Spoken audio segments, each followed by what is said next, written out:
Hey hackers, the coding kid here. I haven't uploaded in a while, but today I'm going to be live streaming for the first time ever. So it should be pretty cool. A viewer sent me this website called projecteuler.net, and it's a set of programming and maths problems which I'm going to try and solve today. I like programming and math, so it should be enjoyable. We'll see. Or it could be humiliating. Anyway, I think the chat is working. I think the stream is working.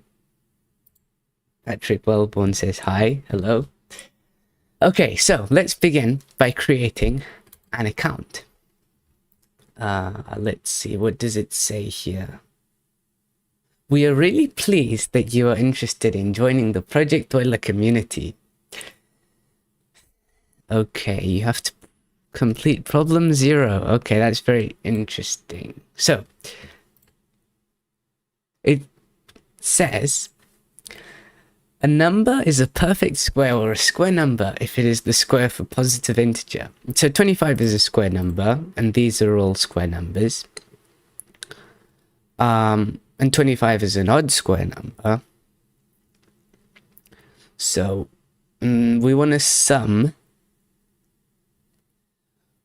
all of the odd squares among the first 661,000 square numbers.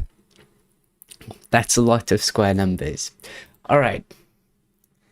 So for this challenge, I'm going to be using random programming languages, and a wheel is going to decide my language. So I have C, which is the most low level of all the languages, and probably going to be the hardest. I have Java, which is quite high level. It's got a lot of boilerplate though. I have JavaScript, which I enjoy using. It has some quirks though. Python, which has neat syntax, and C#, finally, which is very similar to Java. It's compiled though. Okay, let's spin the wheel and see what my first programming language is going to be.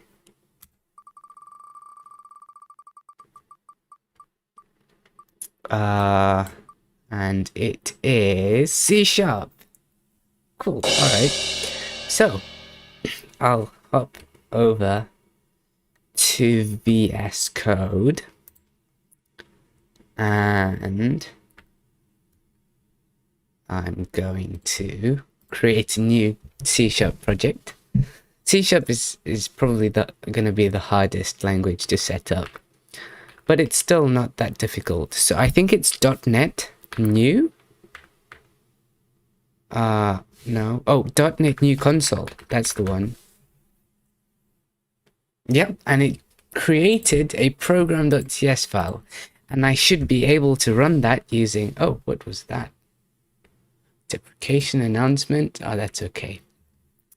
So I'll go and try and test this using .NET run, and the program is called program.cs.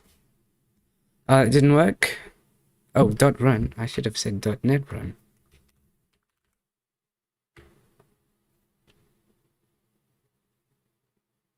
And it's compiling. There we go. Hello world. So I'll just rename this to problem 0, P0 .C#, and we should be able to start coding. Let me just resize this window so it's easier to see.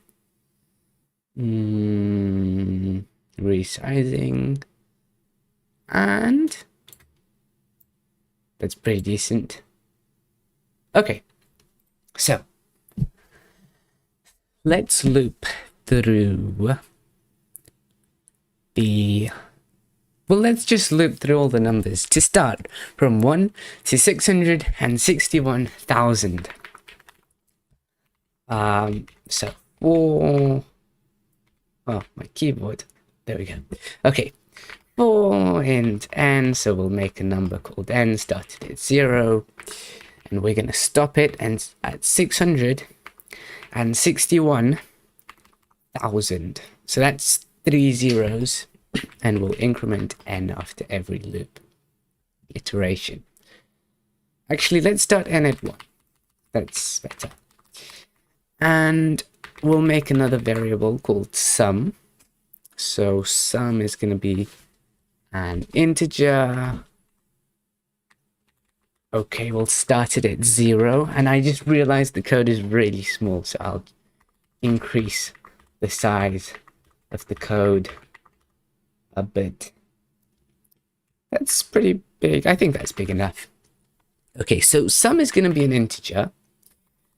And I'm not sure of the range of an integer in C#, but it should be decent.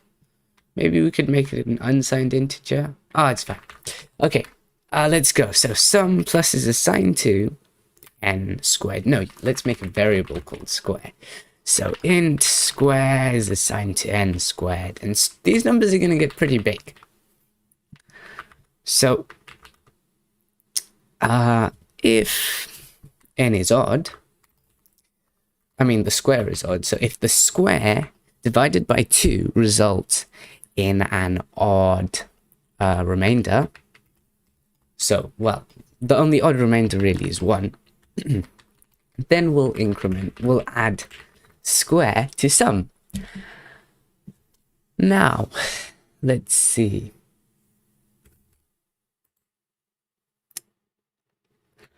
Let's see. There isn't a more efficient way to do this, but I want to test this out.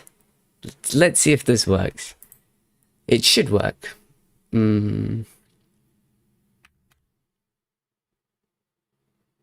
I forgot to print the sum. Silly mistake. Console.log. No, console.writeLine. C# has one of the longest print statements. In Python, you can just say print. So we're going to write line sum. And it's compiling. There we go. There's our sum. But there is a more efficient way of doing this. That number's pretty big. Wait, let me just make sure there's no overflow by making these longer. Can we make a u long? Is that a thing? Unsigned long? Yeah, that should work. And we'll make n. Let's make it an unsigned long as well, so that we don't have to convert. And of course, sum is going to be an unsigned long. And by making all of these the same data type, we're not going to have to convert. And I believe that's more memory efficient. Hello, Nick Carter. And we might get a different answer. Okay, we did get a different answer because we were getting overflow before. Now let's optimize it. So if we think about this,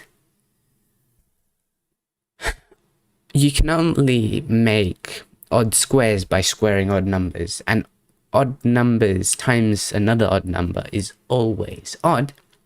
For example, if I go over to my notepad,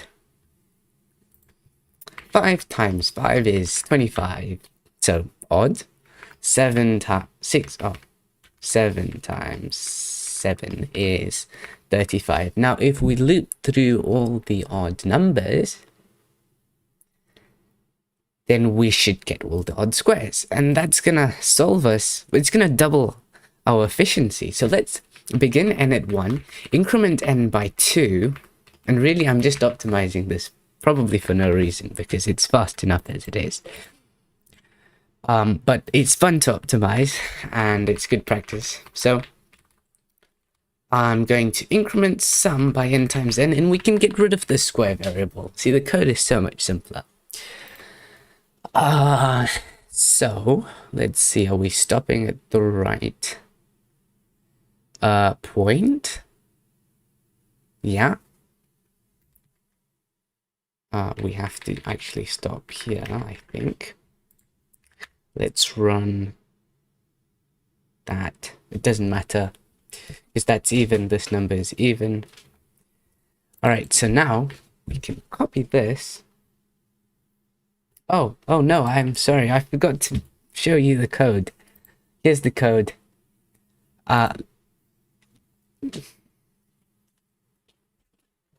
Here's the code. Here. Oh no, I'm back at the notepad. Oh, it's glitching. It's glitching. Oh, 7 times 7 is not 35. 7 times 7 is 49. Sorry. I'm nervous, so... Anyway. Let's go back to the code. And this should work. I'm sorry, you didn't see that. I can undo all the changes. So, I changed everything to long. And I also increment n by 2 so that we look at all the odd numbers. I get rid of this if statement. And the code is much simpler. Also, we stop at the correct endpoint. Now we'll run the program and copy this. Let's paste in the answer. I think I could make this a bit bigger. I'm gonna make the window bigger. Okay. Confirmation code to make sure I'm not a robot. Let's see. Am I a robot or not? It looks like I'm not. Was that a 1 or is that a 7? Huh. It looks like a 7 actually. So let's go for 7. Maybe I am a robot. Huh. Oh, it's correct. Very cool. I already like this website. You may now complete registration. Okay. Username. Let's make a fun username. What could it be? The coding kid. Coding kid. Strikes again. Oh, that's no, I don't like it. The Mr. Coding Kid. Okay, that's cool. Password. Don't look, guys. Oh, it's blurred anyway. Let's give a very secure password to this website. Another confirmation code. Wow, these people are really worried. I accept the privacy policy. Okay. 19419. Yeah. Register. Come on. Come on. Work. Oh, did it work? Yeah, I think it worked. I'll just save the password and this is the 3rd confirmation code just to register. Wow. That's a lot of confirmation codes. It feels like I'm getting into some sort of high security prison. 96222. Yes, remember me, please. And I'll sign in. Okay. And we've got the problems. There's quite a lot. Oh, wow. Page 20. There's thousands of problems. Well, let's begin with problem number 1. Multiples of 3 or 5. And I'm going to zoom in a bit so we can read the problem better. It says here, if we list all the natural numbers below 10, and I believe natural numbers are the numbers that are positive, integers, greater than 0. Well, greater than 0 means positive anyway. So yeah, obviously, greater than 0. Let's see, if we list all the natural numbers below 10 that are multiples of 3 or 5, we get 3, 5, 6, and 9.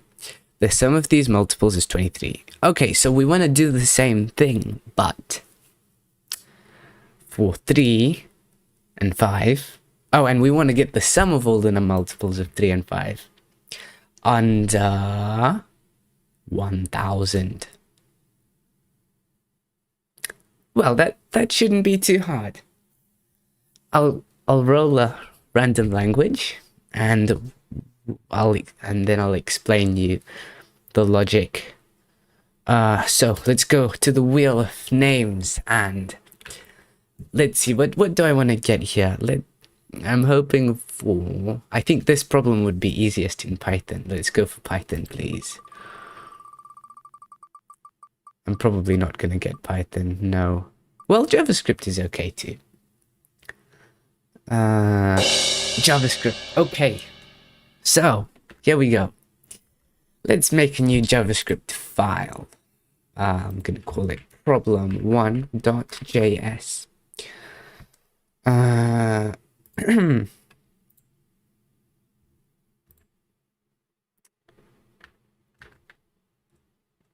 And I'm just gonna set up the layout so we can all see it nicely. That is pretty good. That is pretty good. Let's clear the screen. It's nice and fresh. And just to test if this is working, I'm gonna log hello stream. And let's run that with Node. Or should I run... Do I have Bun installed? Oh, I don't have Bun. Maybe Dino. I feel like it's cooler to run stuff with Dino than Node.js, but it's okay. I don't have... It's not working. So we'll go back to Node. And that was pretty quick. No compilation required here. Our JavaScript is interpreted. Okay. So...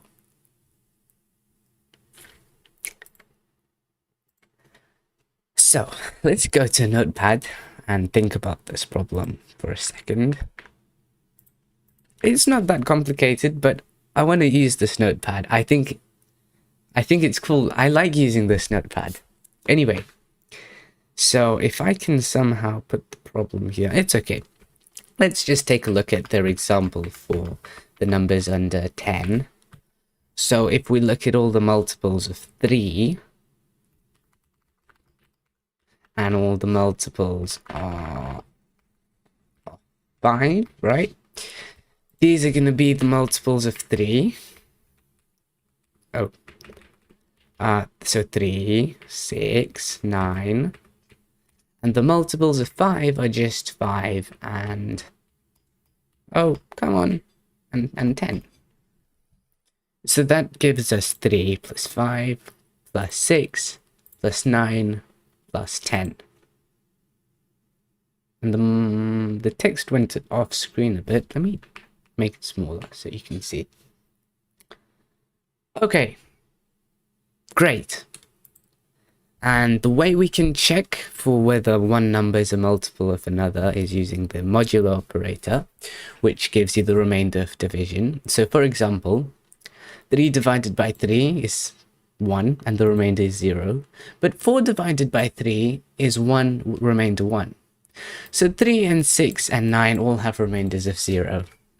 Anyway, that's enough explanation. Let's start coding. So I'll go back to VS Code.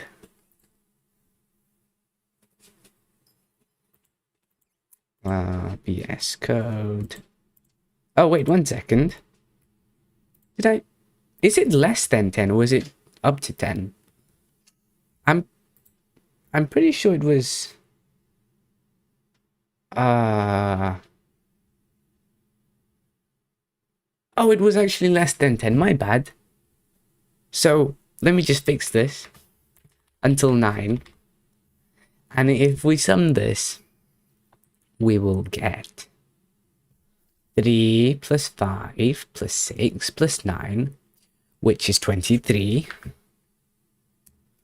And that's what was in the problem too. So, correct. Now that we understand the problem, we can start coding. And it's very similar to the last question, actually.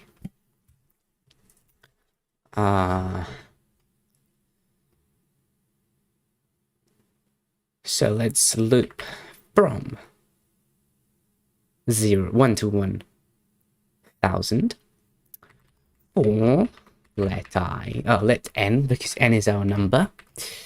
We'll go from n is 0 to n is exactly 1000, and we'll increment n.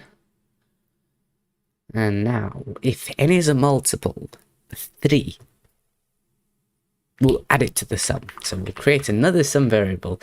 This problem is strikingly similar to problem 0.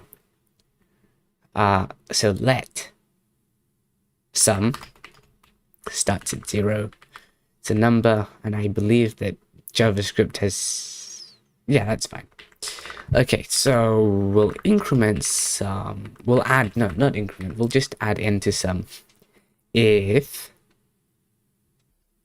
n is a multiple of 3 or 5. So if n is divisible by 3, or n is divisible by 5, I believe this is the right or the more efficient one, which skips. No, is there... am I think this is the only or. Yeah, there's no more efficient or operator. There's a more efficient and operator. But, so this should be right.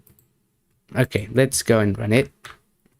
Oh, I forgot to print the sum. Console.log sum. Let's go again. And we got this number, which is, hopefully, the answer to our problem. Let's take a look and check. Oh no, it was incorrect. Oh, it's below. I made the same mistake. It's got to be below. And 1000 is a multiple of 5, so the answer is probably 5 minus this minus 5. Let's see if we're right. Kudu says n mod 3 equals 0 or n mod 5 equals 0. Yes, okay, thank you for the help. It is this operator. Did I remember to save this? Oh no. Well, I am still doing less than 1,000. Now this is confusing. It's probably a very obvious error. Let's test it with 10 and see what happens, because it should be 21, but we got 45. No, that's very wrong.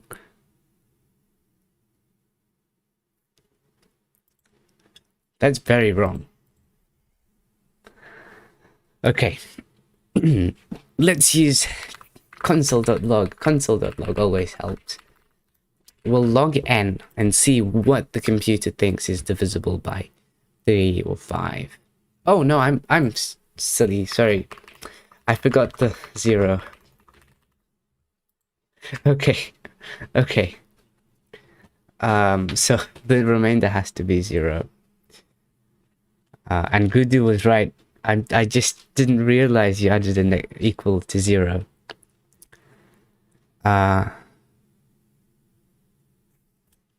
Okay, well, that should work,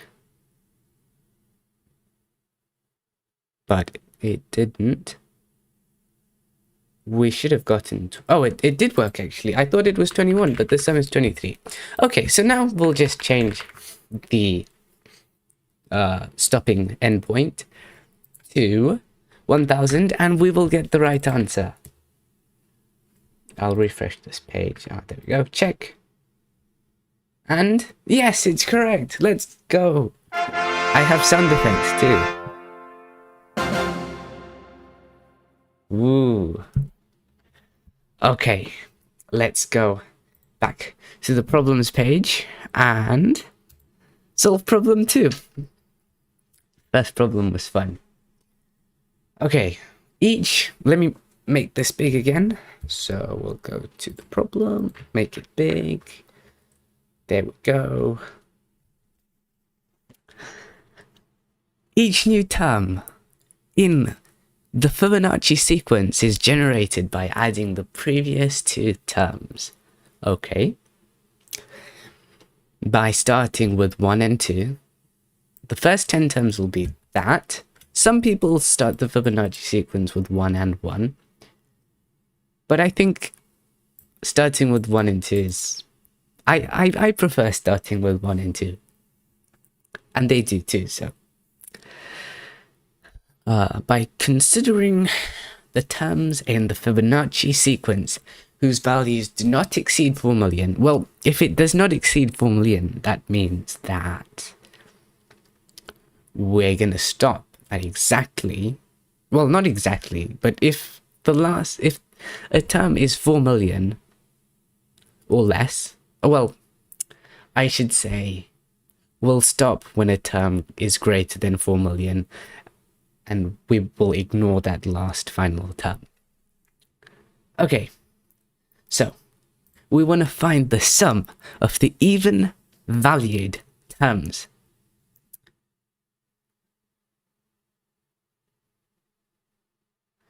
Okay, well, we shouldn't use a recursive version of the Fibonacci sequence, because then we would have to recalculate it.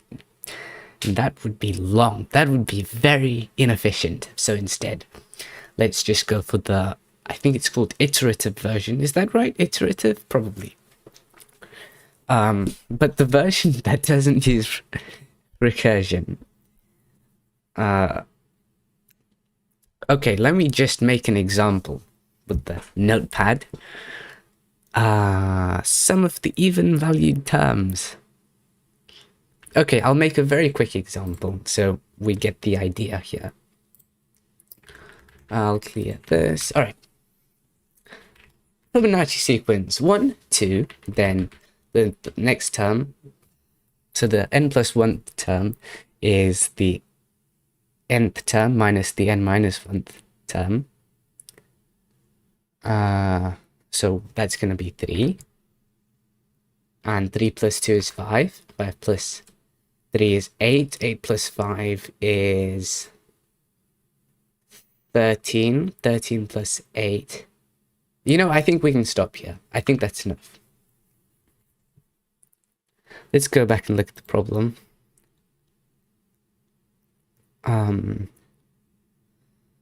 So find the sum of the even valued terms. Well, all the even valued terms, I'm going to mark them with an X. So it's going to be 2 is even. We can use that same mod 2 equals 0 trick. And 8 is even. Again, 8 mod 2 is equal to 0. So in this example, our answer would be 2 plus 8, which is 10. Cool. Let's code it. Wait, before we start, let me just take a look at the problem again to make sure I didn't make a mistake. It's always good, guys. Always good to reread the problem, because just one small mistake could cost you a lot. So each new term in the sequence. Okay, now it seems right. Let's go to the code. Fix up the windows. VS Code. There we go. Time to spin the wheel. This is going to be fun. What language will we get? And it is being spun. Ooh, I think C#. Nope, Python. Well, I'm happy with Python because it makes everything really quick to type. Let's go back to the code. I'll make a new Python file. Problem2.python. And let's do another hello world test. I stream. Oh, no semicolons. Yeah, I always try and use semicolons in Python. I'm so used to other languages. Problem2.py. And we got the high stream. It worked. Well, that means that we can start coding the actual problem. And I'm just going to resize it a bit. So, let's begin by printing a bunch of terms until some wherever they stopped. Where did they stop? Well, let's print the first 10 terms. So we'll have A, which is the n-1th term. We'll have B, which is the n term. So A is going to start at 1, B is going to start at 2, and C is going to be the nth term, but I'm not sure we need a variable for it though. We'll see. We'll see. All right. Let's, while I think we will need a C, so let's go C is assigned to 3, while C is less than, for now, 100. C is assigned to, well, we'll add B onto C. B, so C is going to be C plus B. A is going to be set to B. A is set to B. And B should be the old C. And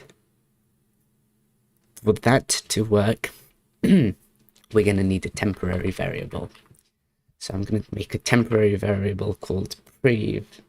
I'll just call it temp. Temp is assigned to C. And we'll set B to the temporary variable, which is the old C. Now, we'll print C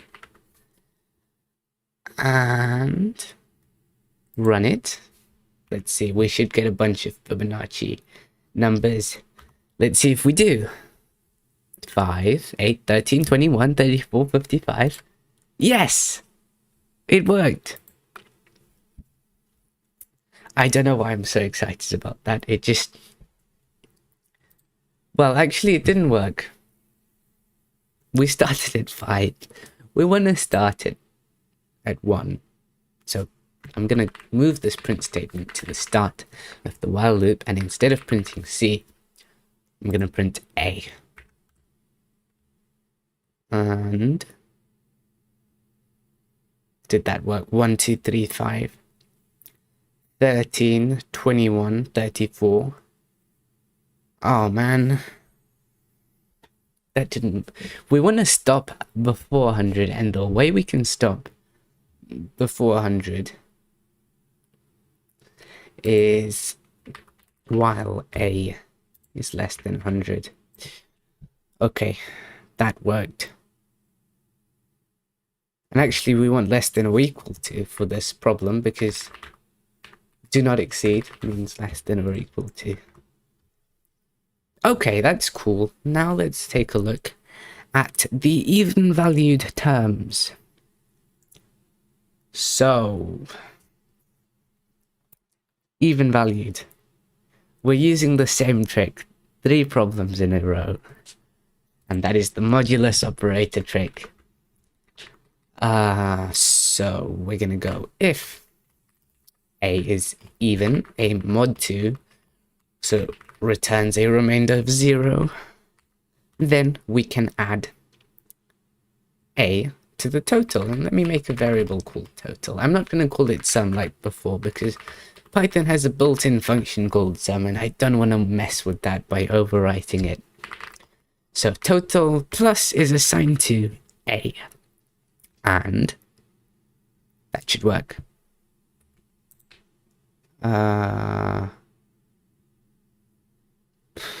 Let's print total at the end. Total is, and we'll concatenate that with, what are we going to concatenate? Oh yeah, the total variable. Okay, so far this hasn't been too difficult, but I have a feeling that it is going to get harder. So it says total is 44. Well, is that right? Let's take a look. 2 plus 3. 2 plus 8 plus 34 is 44. So it is right. Let's change this 100 to 4 million and see if we get the right answer. And we can use this nice feature of Python, this underscore, which isn't just ignored in the number, but it acts sort of as a comma, and it's a nice visual indicator, so you can see what big numbers are. And let's run that. It was pretty quick, actually. We'll copy this into the answer box. And is it right? Drum roll. Drum roll, please. And yes, it was right. Cool. It says it had a difficulty rating of 5%. That's quite low. Okay. Let's go back to the problems and attempt problem 3. Largest prime factor. Okay. Time to make it big. Whoopsies. Oh, it doesn't want to make it. Come on. There we go. It's nice and big and we can zoom in now. So the prime factors of 1, 3, 1, 9, 5 are 5, 7, 13, and 29. What is the largest prime factor of this big number? Well, we'll find out soon. But first, let's go back to the trusty notepad and take a look at how this problem works. Okay, so let's see. Well, let's take a look at this example. 1, 3. What was it again? 1, 3, 1, 9, 5. 1, 3, 1, 9, 5. And by the way, guys, it would mean a lot if you like the stream. It really helps the algorithm. So, let's go back. 1, 3, 1, 9, 5. Now, prime factors. Every number can be made out of prime numbers. And the way it can be done is you multiply prime numbers in order to get that number.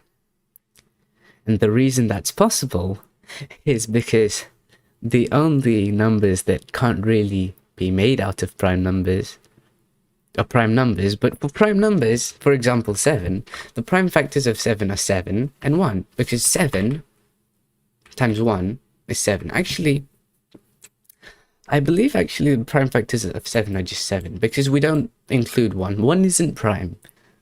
If we had 1, the prime factors of 7 could be 7 and 1 and 1 and 1, and that would be really silly. So instead, 1 is not prime, and 7 is the prime factor. Also, I just realized I did not update my problem count. So let me just do that now. If I can find a way.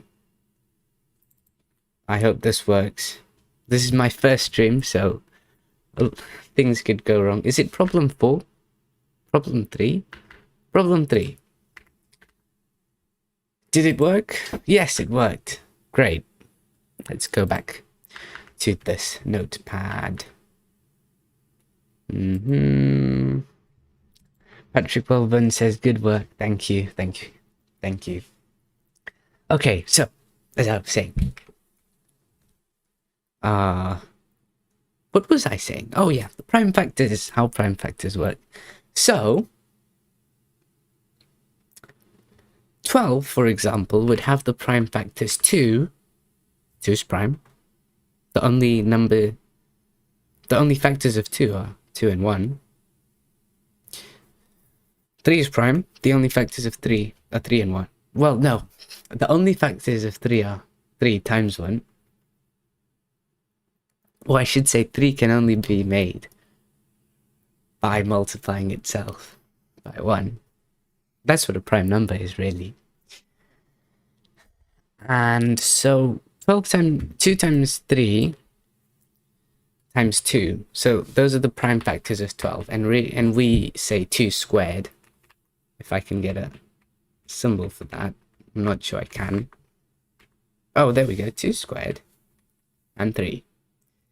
The prime factors of this number, 1, 3, 1, 9, 5. If we take a look, Project Euler has already figured them out for us. They are 5, 7, 13, and 29. Okay, so that means 5, 7, 13, and 29. So that means, if we go to the notepad, it means that if we multiply all these numbers together, 5 times 7 times 13 times 21, we will get this big number, which isn't that big compared to the number we're actually going to solve for, but it is still pretty big. And the largest prime factor of this number is 29. So the answer for this number would be 29. But we have a much bigger number, which is that. I'm not even going to try and say it because it's so big.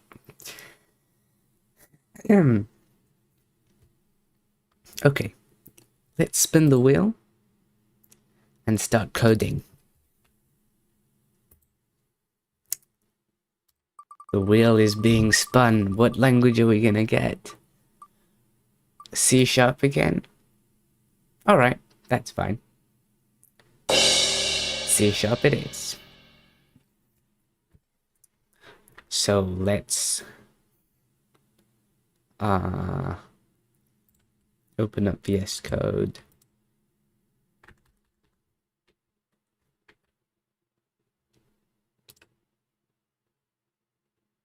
I'm just fixing the stream. That's good. Oh no. Oh, okay, there we go. Sorry about that. Let's make another C# file called problem3.c#. And in here, C# is not a bad language for this. It's pretty fast. Although, it's probably going to take longer to compile and run than for Python to run. So let's see. Console.log. Console.writeline. Problem 3. Just a test. .NET run. p3.c#. That's the name of the file. Oh no, it says only one compilation unit can have top-level statements. What it means by that is it wants me to make a class for problem 3, but I'm not going to do that. Instead, I am going to comment out all the stuff in problem 0. Because we don't need that anymore.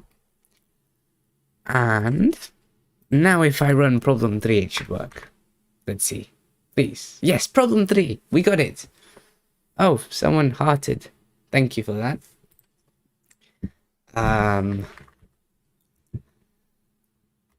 Okay. Let's make a function to figure out the prime factors of a number. How are we going to approach that? Let's think about this for a second. So, we could loop from 0 to half the number. So that is 0. Well, not 0. We could loop from 2 because 2 is the smallest prime number to whatever that number is divided by 2, and we can take the floor. So then we could check if n is even, sorry, if n is prime, then we can figure out the counterpart.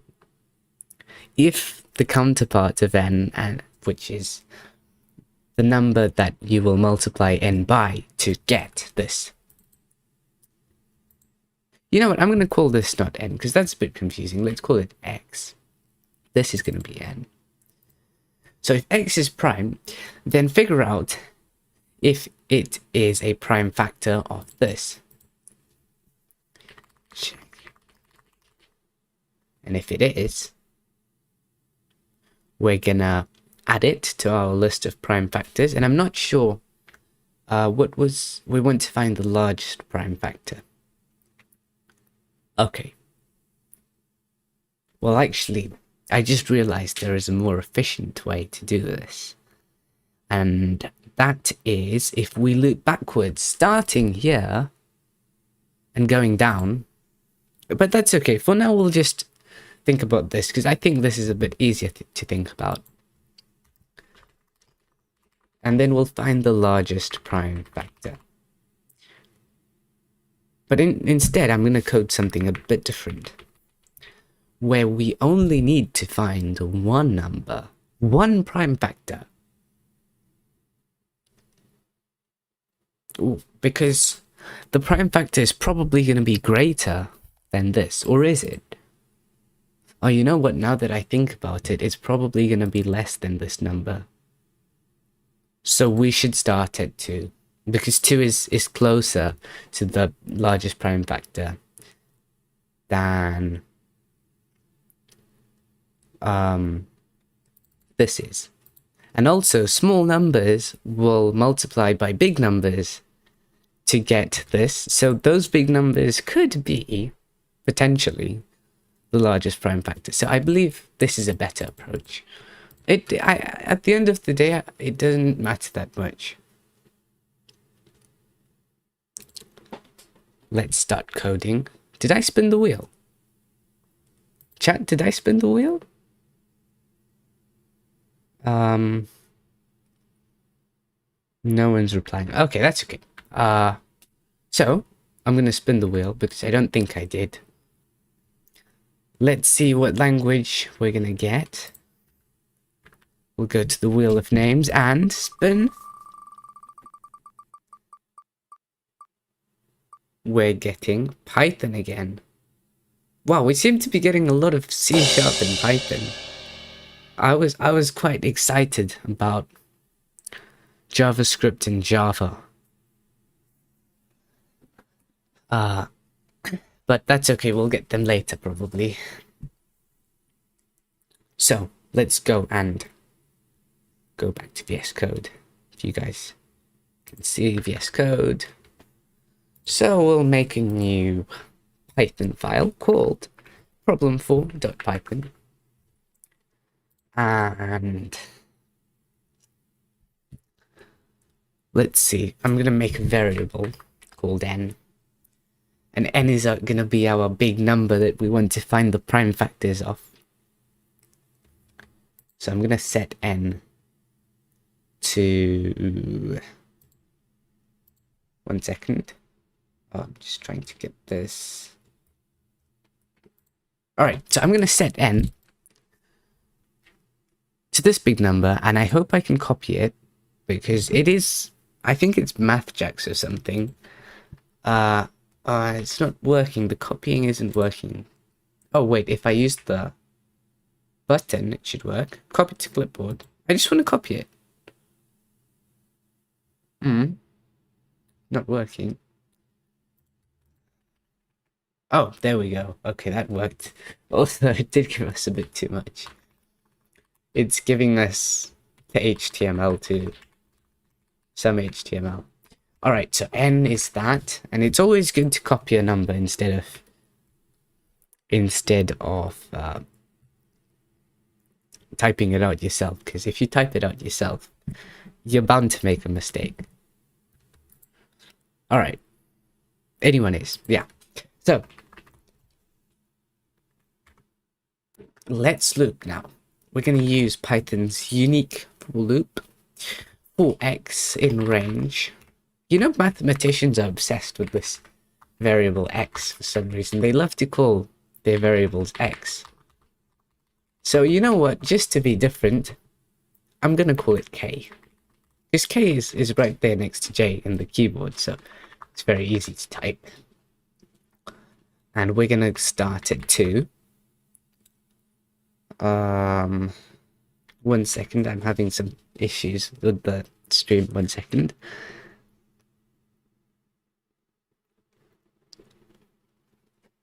Okay, so oh, we're back. There we go, it's working now.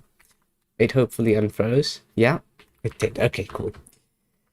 So I in range 2 to n, and we're gonna stop. The stopping here is not inclusive.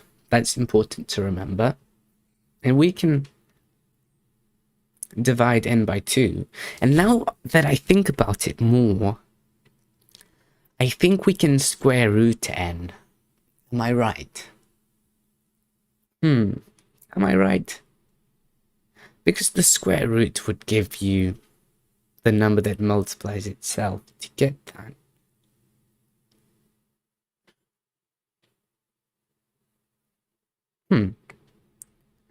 We have, let's think about an example.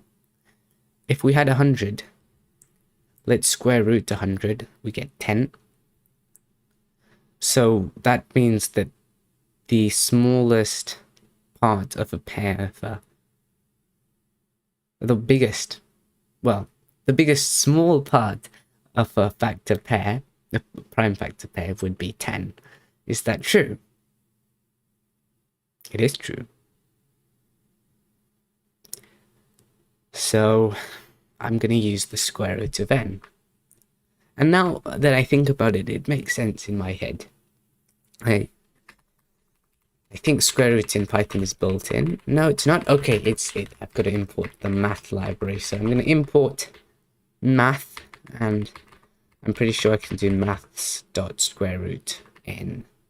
That works. Now,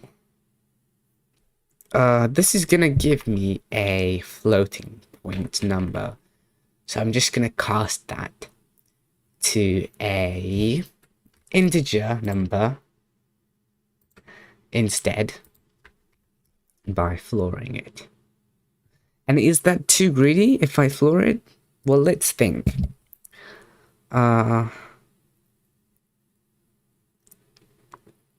Doesn't really matter whether I floor it or I take the ceiling. But I'm pretty sure I can floor it.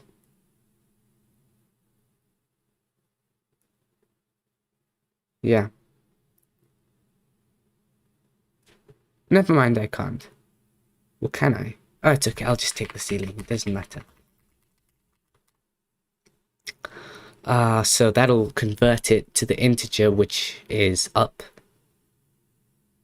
The next integer after that floating point number. And since Python's range is not inclusive, that should be correct. Oh no, I did a math.ceil on the whole range. That's definitely wrong. I just want to take the ceiling of the square root. Okay.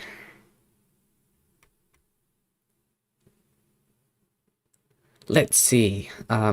So far I'm passing. Well, in here, I want to find out, is this number a prime factor?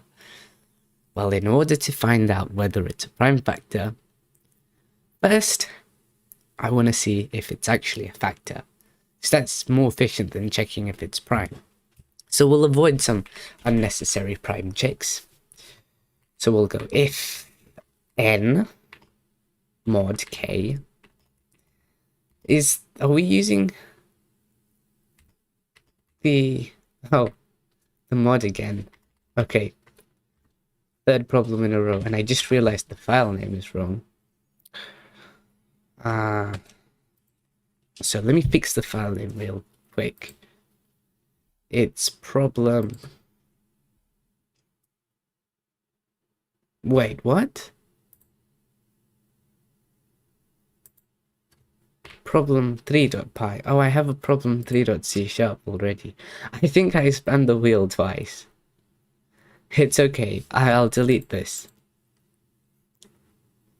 And I'll use it later. That was my mistake.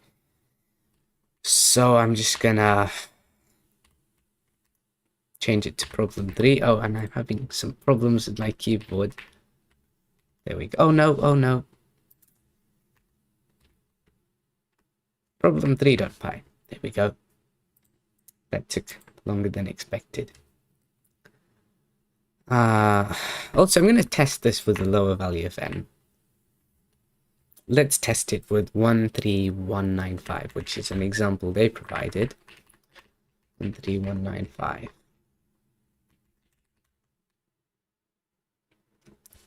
Okay, so that's working with 13195. And so let's find out if n is a factor. So if n can be perfectly divisible by k and the remainder is 0, then it's a factor. So let's have a comment here. K is a factor of n. So then we want to check, is k prime? In order to find out if k is prime, we'll have to write an is prime function. So define is prime. I'm going to take an argument called k. So it's prime. Well, we want to figure out, does k have any factors other than itself?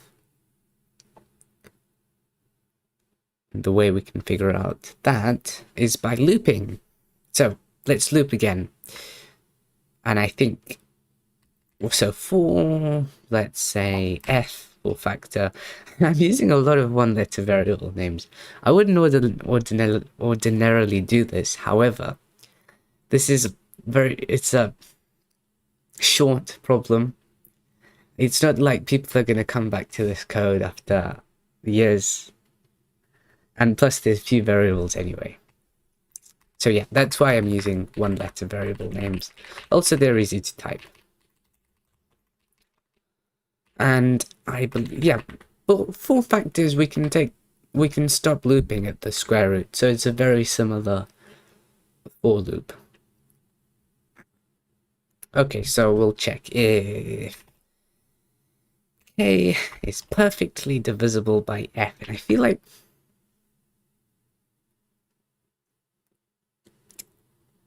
am I duplicating? I feel I'm duplicating a lot of code here. Well, it's okay. Let's see. So if k is perfectly divisible by f, then, well, it means that k is not prime. And this should work for the edge case of 1 too, but let me just say return false. And otherwise, if after all this work you haven't returned false yet, well then you want to return true. And for some reason it's not giving me the blue highlighting for these booleans, but it's okay.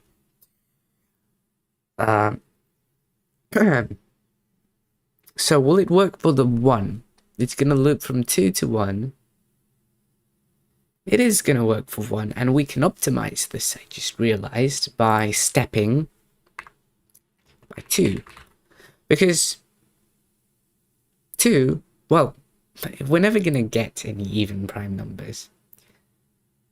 So we can just skip all the even checks, and in order to just loop through the odd numbers, we'll start the loop at 1.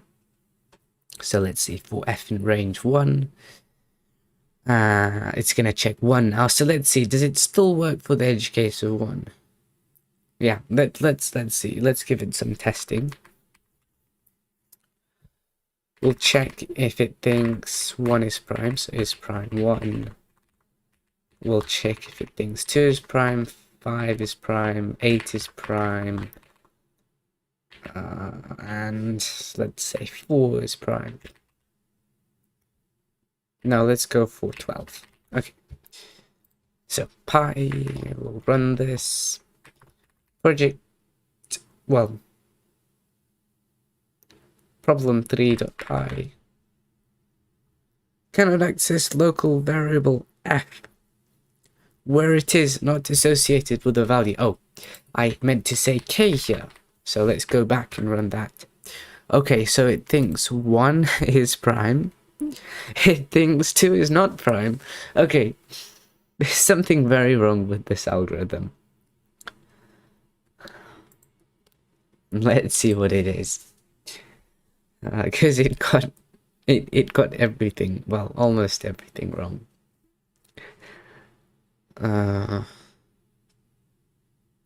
Let's see, is the square root of, and if n is divisible by f. Wait, did I skip 2?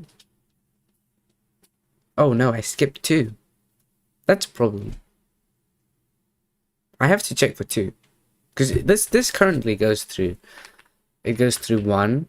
1 plus 2 is 3, then 5, then 7, and so on with all the odd numbers. But it skips 2. We need 2. 2 is very important. 2 is a prime.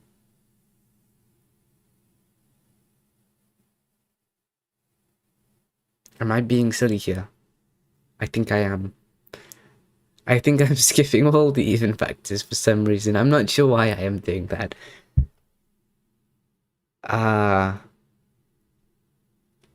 Oh yeah, I can do that because if I check for 2, there is no way that the number has an even factor. So, okay, so we have to check. Let's check 2.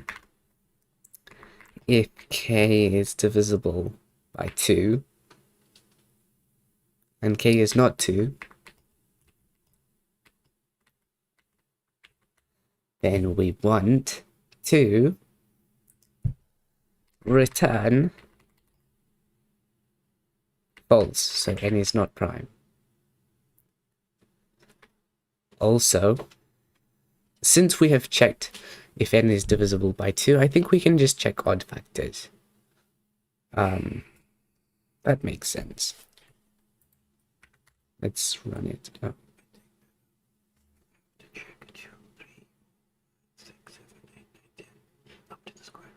1 second, I'm just having some. The stream is not.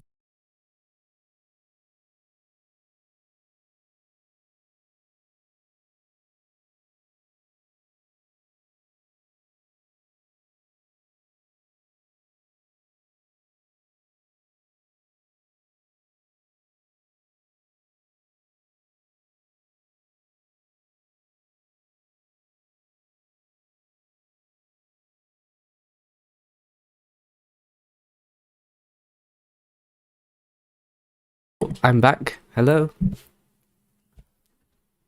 Okay. Let's see. Is 1 prime? According to this, 1 is not prime. Now let's see. 2. Is 2 prime? Well, it goes through and says, it's not prime, but 2 is prime.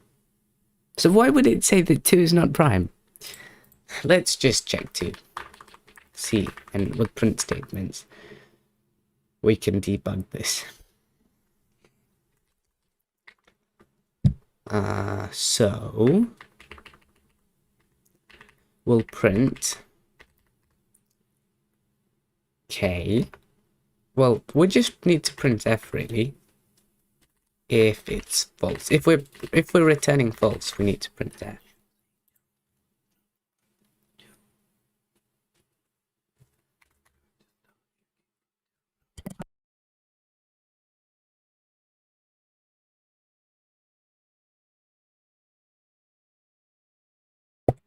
Wait, what?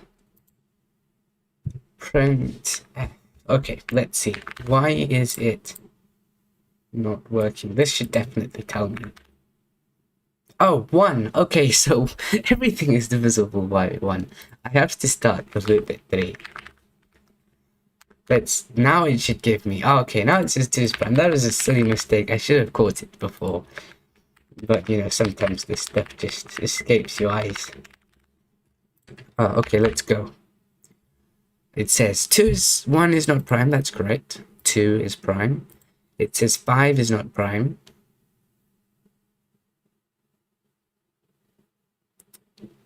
Well, 5 is prime though. Okay, that's interesting. That's interesting. So for some reason it's telling me 5 is prime. I mean, it's not prime. Why would 5 not be prime? Let's go and debug this again. Print statements. I should just leave a print statement here.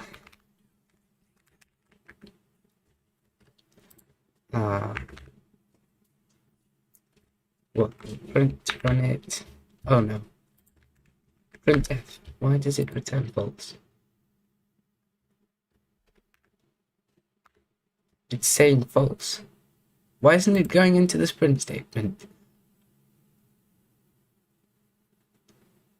Oh, is it stopping at 5? Oh.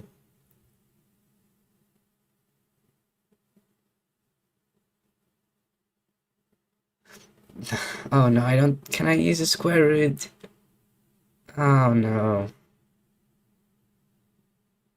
For prime numbers, if I want to check prime numbers, actually.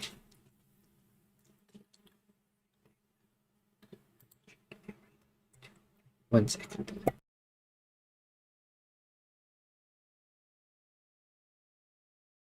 You know what?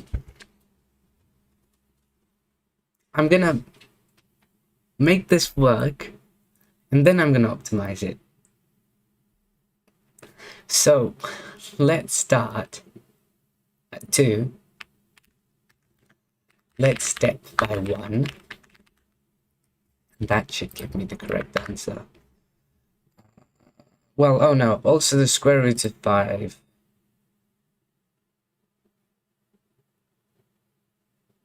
Why is it returning false?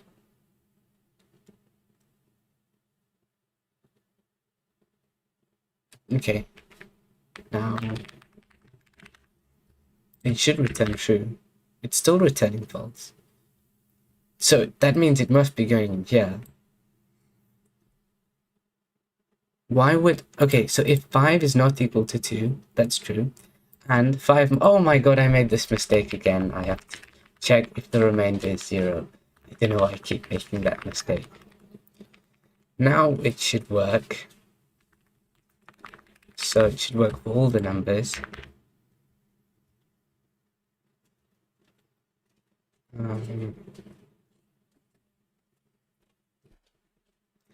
Oh, this should be a 3. And it says true. Okay, now let's test it for all the numbers. Okay, so 1. It said true. We'll ignore that for now. 2 is prime, yes. 5 is prime. 8 is not prime, and 12 is not prime. Okay, so we just need to fix 1, which is a special case. If n is equal to 1, then we'll return false.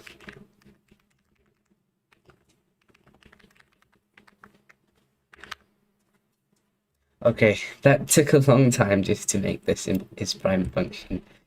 But it's done now. And we can remove all of this print debugging. Let's see. So if n is a factor of... If k is a factor of n, then we can check if k is prime. So if k is prime, k, well then k is a prime factor. Oh no, is prime. Yeah, then k is a prime factor of n. Oh, and I just realized I made a mistake here. This should be k. So if k is a factor of n and k is prime, then we should... Wait, pause. Let me just retest this again with k as well. Oh, never mind. It's working now, I'm sure.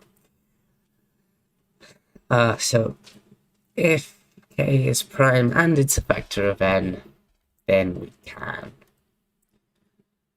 print it. So I'm going to print k. Let's see if this works. So it says the prime factors are 5, yes, 5, 7, that's good, 13, and 29. But it also says 5, 5, and 7. Oh, let me get rid of this print statement. Okay, here we go. 5, 7, 13, and 29. Yes, it worked. Good. That's great. So now we can check for the big number, the really big number, and I'm quite curious actually to see how long this takes. Oh wait, no. It wants us to find the largest prime factor of the number. Okay, so the largest prime factor should be just the last factor that is printed. No, that's not true actually.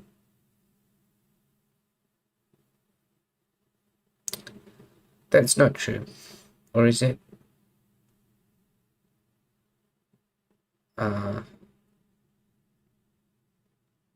Let's think about it. Is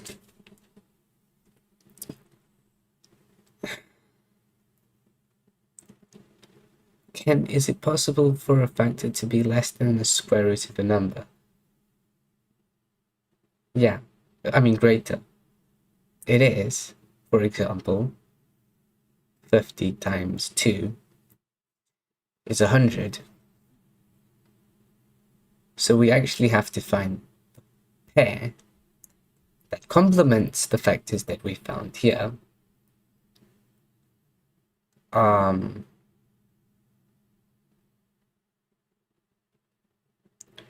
So the way we can do that is by dividing n by k. And that should be right. Oh no, my indentation is messed up. There you go. Okay, so we'll print n divided by k, and we'll also print k. So this should give us all the factors of n. And I think before we just got lucky that it printed all the prime factors. Okay, here we go. It says this number times 5 gives n. Okay, and that is working. It is possible that all the prime factors are less than the square root of n, but I'm not sure. So let's just leave it like this. So if k is prime, and I'm gonna make another number, let's say k counterpart. K counterpart is going to be n over k. So if k is a prime, well, then we'll print k. If k's counterpart is a prime, then we'll print k's counterpart. So that should work. Let's see. We got the same number, but now the program should be correct. And we'll make a variable for the biggest, largest. We'll set it to 0 to start. Any prime factor we're going to get is bigger than that. So if k is prime, then we'll set largest to the max k, and of largest and k. So if largest is smaller than k, largest will be set to k, and if largest is bigger than k, then largest will just stay at largest. And we can do the same Okay, counterpart. Oh no, I messed up the... What did I do here? Okay, and at the end, we're just going to print largest. Let's see if that worked. It printed 29, which is the correct number. So, let's test it now for the absolutely huge prime number that we want to test. Let's see if we can find the largest prime factor. And it says 6857. Well, let's use a calculator to check if that is actually a factor. And I'm quite sure it is, but, you know, it's good to make sure. So can we divide this? I hope you guys can see. Can you guys see the calculator? Yeah? Okay, good. So if we divide that by that, we should get, oh no, it's not. Come on. Okay, there we go. We should get a whole number, and we do. This is the counterpart of our big prime factor. Let's see if it worked. I'm going to paste it into the answer box. Check. Yes, it was correct. And it says you have earned 1 new reward. Baby steps. Solve 3 problems. Yay, nice. What was the difficulty rating? Still 5%. Well, that problem was harder than the previous 2, and it was made harder by my mistakes, but we solved it in the end. Let's go and see now. How do I go to the other problems? Problems page. Oh. Largest palindrome product. Okay. Let's see. This question. Okay, a palindromic number reads the same both ways. The largest palindrome made from product of two-digit numbers. So, for example, 59 times 428. That would be a product of two-digit numbers. And that is going to be 9009. And notice, if you read it this way, right to left, it's the same as if you read it left to right. That's cool. So we want to find the largest palindrome made from the product of 2 3-digit numbers. Oh, okay. Fine. The way we can do this, let's see. The largest palindrome okay, so the largest palindrome made from the product of 3-digit numbers is gonna be pretty big. Definitely more than 3 digits.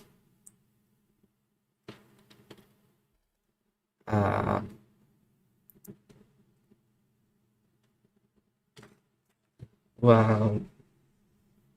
How could we could check if a number is a palindrome by converting it to a string and reversing it and checking if it is the same reversed in and the normal way.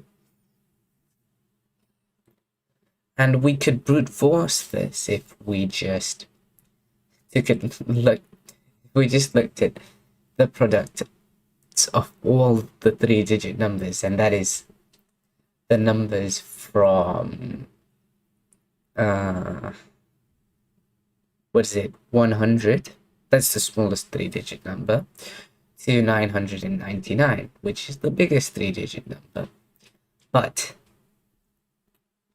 I think it would be more efficient if instead we looped through palindromes and checked if they could be made from the product of two 3-digit numbers. So what's a way we could generate palindromes? Let's think about this. Well, I was reading this maths book, and a similar question to this came up, which involved palindromes, and I remember. Well, let me explain this. So, but before I explain this, actually, we'll spin the wheel. Let's see what language we get. If it's C, where it's gonna be annoying to reverse the string, but let's not do that. I think there's a more efficient way to do this. Let's go to the wheel and spin this. Okay. Spinning time, and the wheel is spinning. C sharp, or again. Wow, I get C sharp a lot. Okay. That's fine. Actually, no, I think this is the second time I got C sharp, so it's not that much.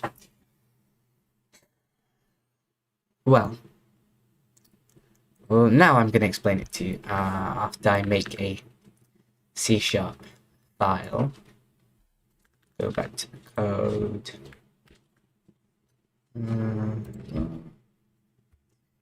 Let's change the text as well to problem 4.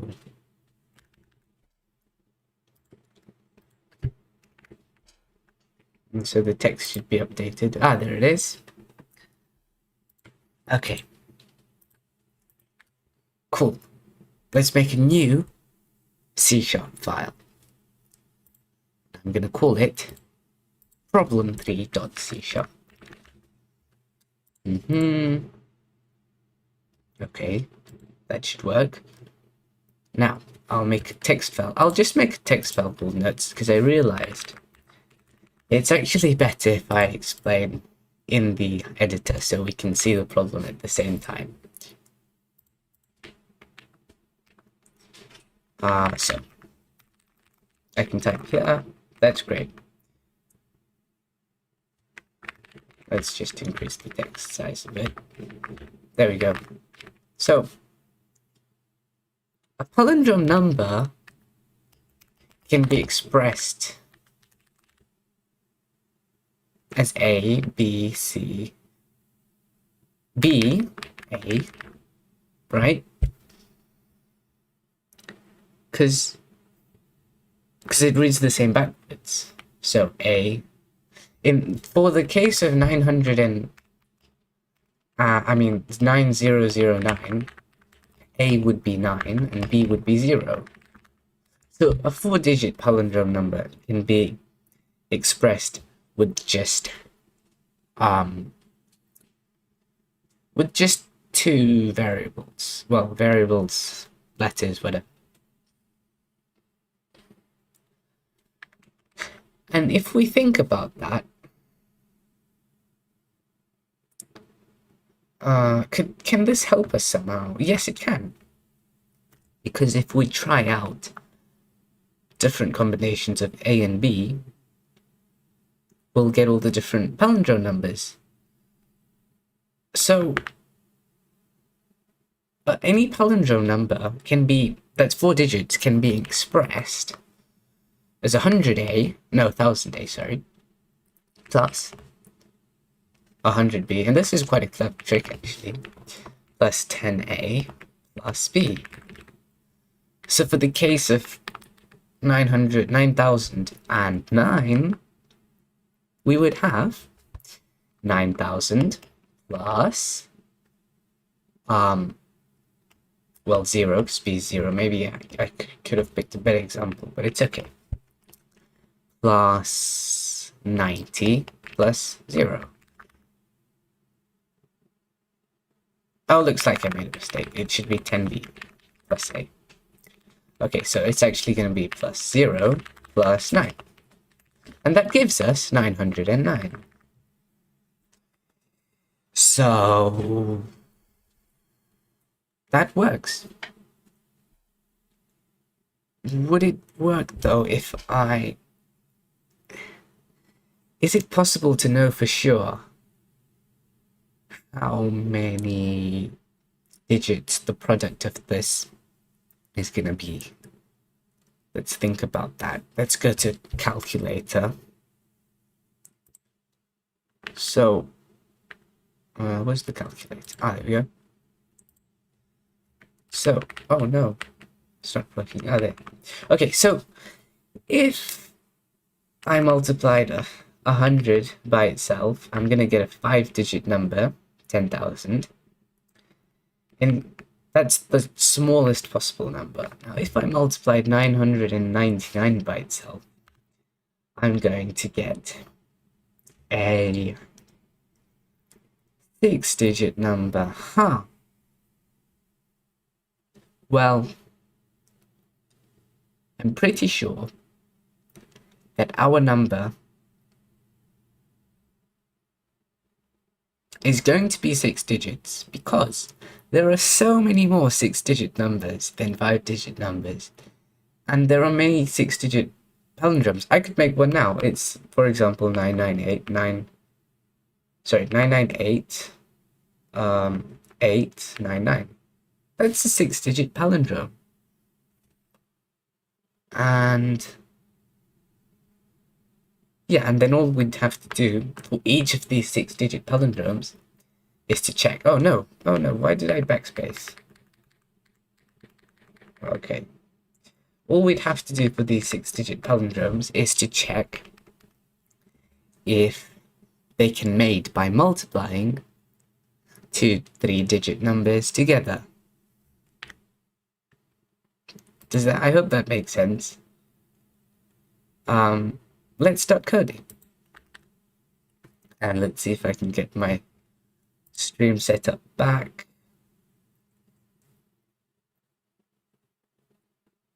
Okay, there we go, it's back.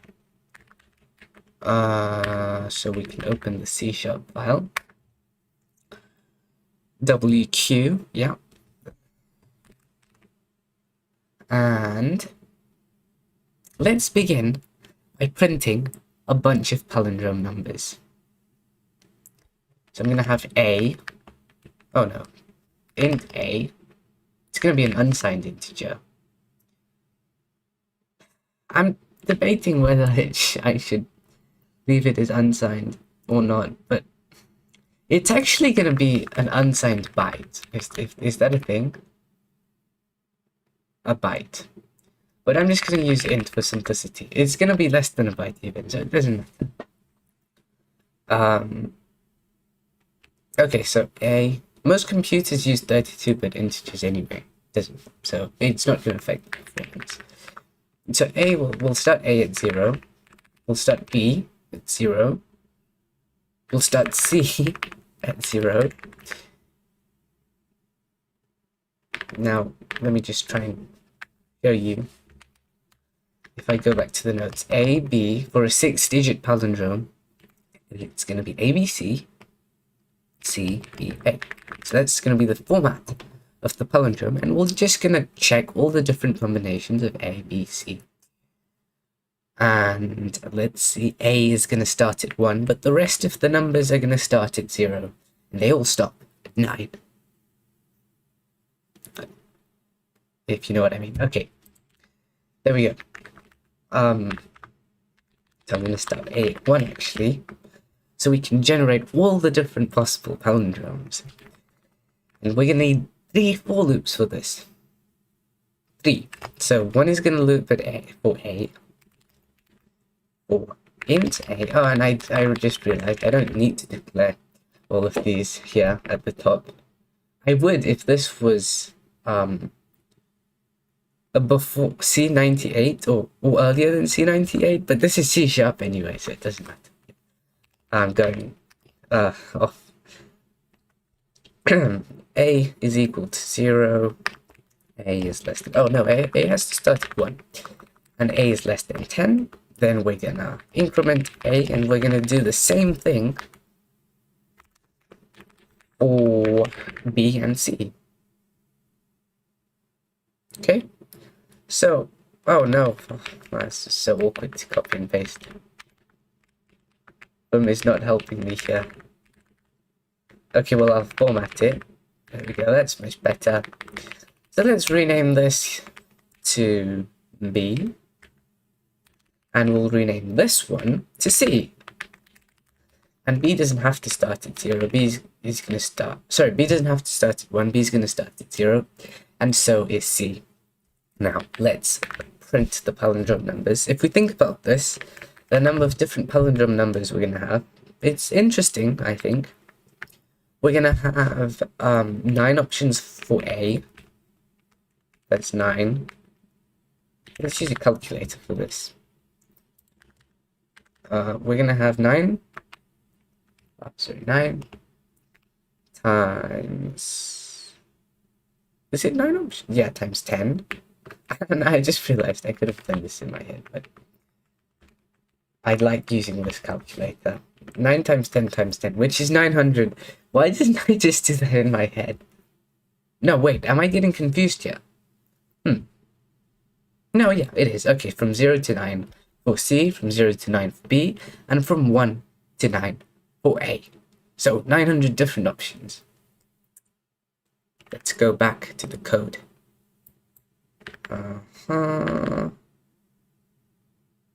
There we go.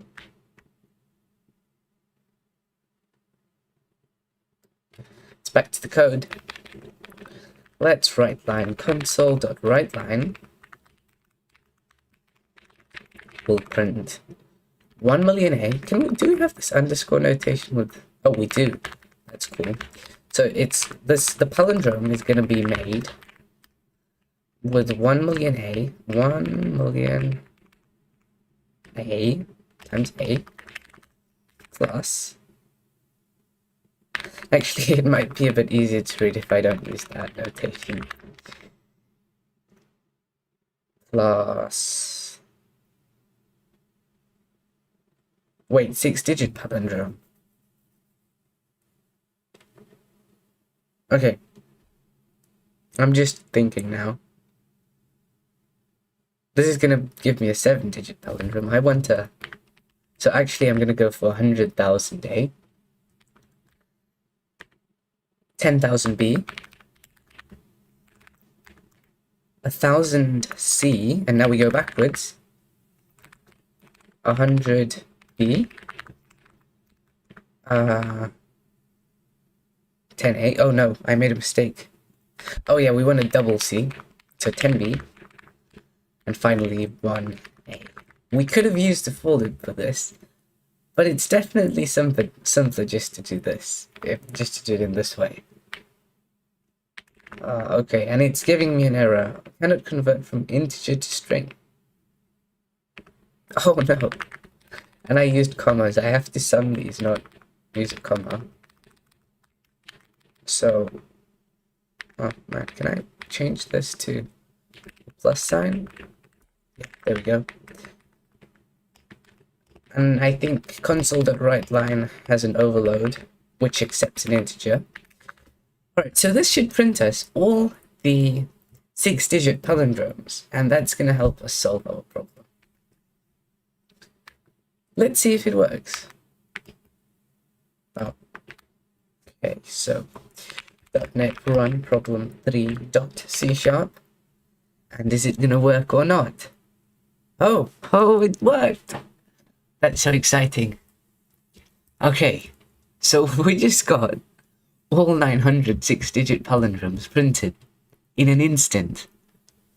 This is probably, well, maybe definitely the most efficient way to print palindromes. Anyway, now that we've gotten all these palindromes, what we can do is check if it's possible to make them using 2 3-digit numbers. And we should be looping backwards actually, but we'll do that at the end. It's an optimization. And okay, so 1 second. 1 second, 1 second.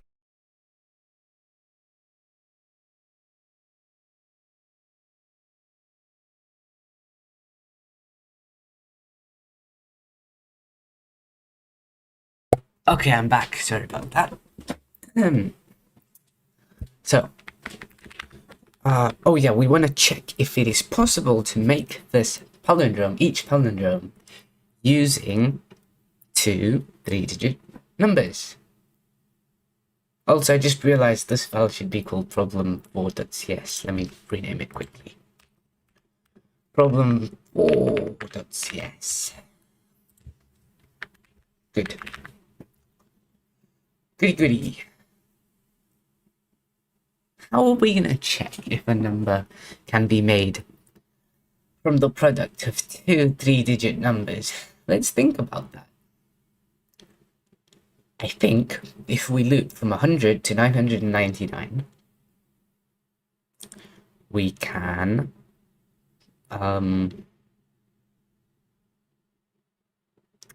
the counterpart, which is going to have to be a 3-digit number as well. Because, or is it? Let's think, what's the worst case scenario? Let's go back to the calculator. Desmos. Okay. So the worst case is the smallest 6-digit number divided by, why does it wanna divide like that? Okay, there we go. Divided by the biggest 3-digit number. And it still gives us a 3-digit number. So we're fine. We can just check if it can be divided by a 3-digit number, and that should work. Okay, let's go back to the code. There we go.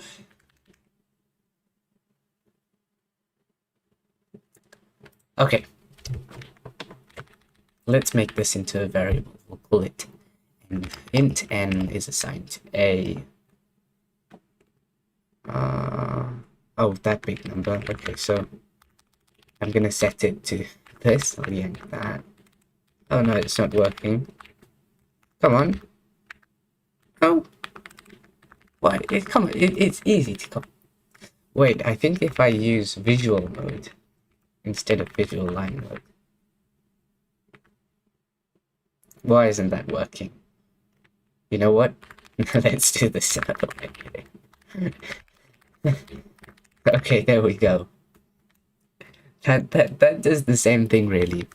Okay, so now we're printing all the 6-digit palindromes.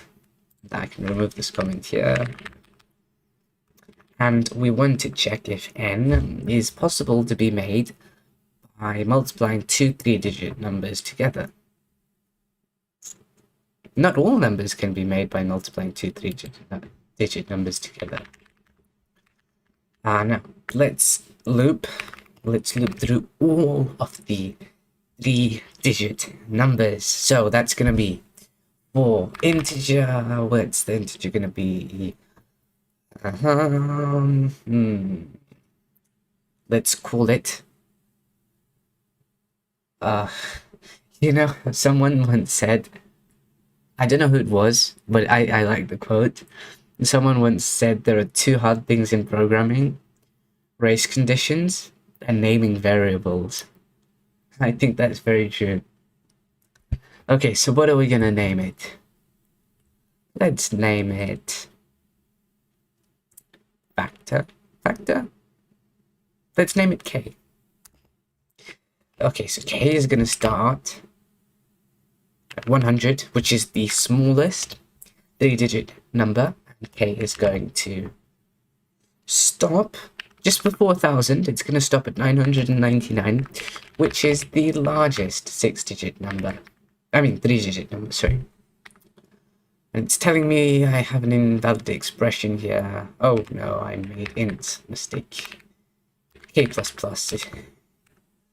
Eventually I'll get used to coding and talking. Okay, let's zoom out a bit because this is getting crowded. Decrease font size. There we go. Better. So, if K is divisible by our palindrome number, sorry, if k is a factor of our palindrome number, and remember, we can check if a number's a factor of another one using the modulo operator to get the remainder of division. So look, we'll see if k is evenly divisible, sorry, if n is evenly divisible by this factor k, so if the remainder of division is 0, and I need to remember that 0 because I always forget it, then we are going to, well, we have a match, right? Because only a 3-digit number can be multiplied in order to, by k, in order to get a 6-digit number. Chat, is that right? Let's see. I think it is. So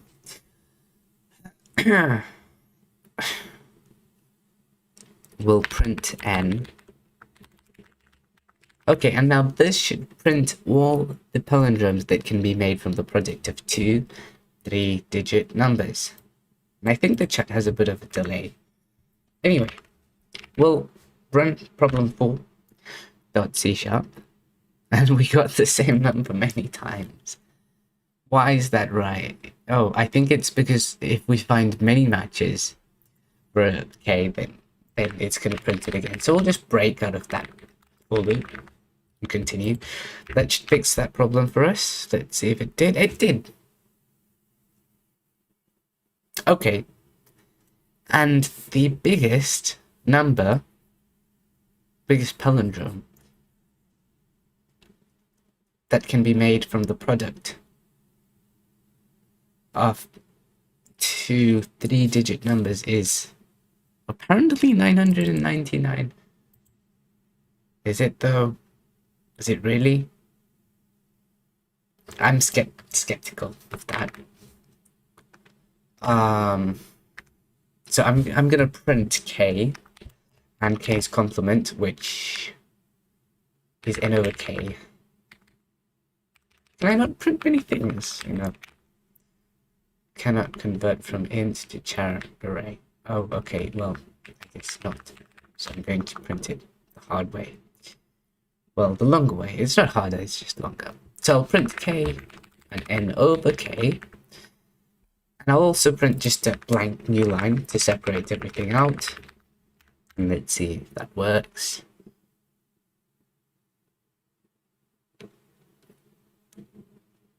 Okay, that did not work. Actually, I was wrong. Because, in fact, because you can make a 6-digit number by multiplying a 3-digit number and a 4-digit number. Okay, I didn't think about that. But it's okay because it's very easy. It's very easy to fix. So yeah, I thought about the one edge case, but not the other edge case.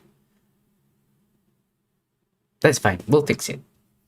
So n over k is going to be n complement. Oh, n's pair. And the way we can find out, it's going to be n over k, yeah. So we want to check if k is a factor of n and n divided by k, so n's pair, is a 3-digit number, so it's less than 999. And we don't actually have to check if it's greater than 100, because it can't be. I mean, sorry, if it's less than 100, because it can't be. I mean, if it's greater than 100, sorry. Okay. Let's see if that works. Run it. Okay, we got a different answer. That seems right. If you multiply this 3-digit number by this 3-digit number, you will get 906609. Okay. And also 999 is a 3-digit number. that should be less than or equal to. But it will give us the same answer nonetheless, because we haven't actually used 999 in our answer. Did it work? Yes, it worked. Very cool. That was a fun problem. And it was fun to come up with this solution, which is pretty efficient. And I have duplicated n over k here. So it is performing some unnecessary calculations, but n over k is just debugging. No, let's make a variable. No, you know what? Never mind. It's not worth it. It runs really fast anyway. So we're gonna. Also, I thought about another optimization, which is if we loop backwards, it's gonna have to check far less numbers, because it turns out the result of our palindrome is pretty small. I mean, yeah, our palindrome result is pretty big, sorry. So let's loop backwards instead. So when we're finding our palindromes, we'll find the biggest palindromes first, and then check the factor. So, okay, wait, let me submit it first to see if it works. Because if it doesn't, there's no point optimizing it. Okay, good, it works. Let's have a sound effect. That deserves a sound effect. Okay, that was 2 sound effects. Also, you know, I think it's pretty clear how you would reverse the for loop, so I'm just gonna skip that. It's the idea that counts. Alright, now we can move on to the next problem. It is problem 5, so let's move on to problem 5. First, we'll spin the wheel, the magic wheel that decides what programming language we're going to use. Okay, let's go. I hope not to get C# or Python or JavaScript. I want to get something new this time. Let's see, what are we going to get? Oh, Java? Java? Yes, we're going to get Java. Okay, Java's great. I am happy with Java. Thank you, Wheel. Wait, let me, Wheel, I think you deserve a round of applause if I can make that work. Can I make the wheel get a round of applause? Wait, does it, 1 second. Here we go. Thank you, Wheel. We got a new language. Thank you. Okay. Let's go and code now in Java. So we're gonna solve problem 5 in Java. Let's take a look at what problem 5 is. 1 second, just changing the screen. Okay, here we go. Problem 5 is called smallest multiple. So far, I think all of these problems have involved multiples. Patrick12 says, Java with starry eyes. Well, Patrick, you know Java's really outdated, and C# is much faster and has practically the same syntax. It is a very nice language still, though. I prefer C# though. Anyway.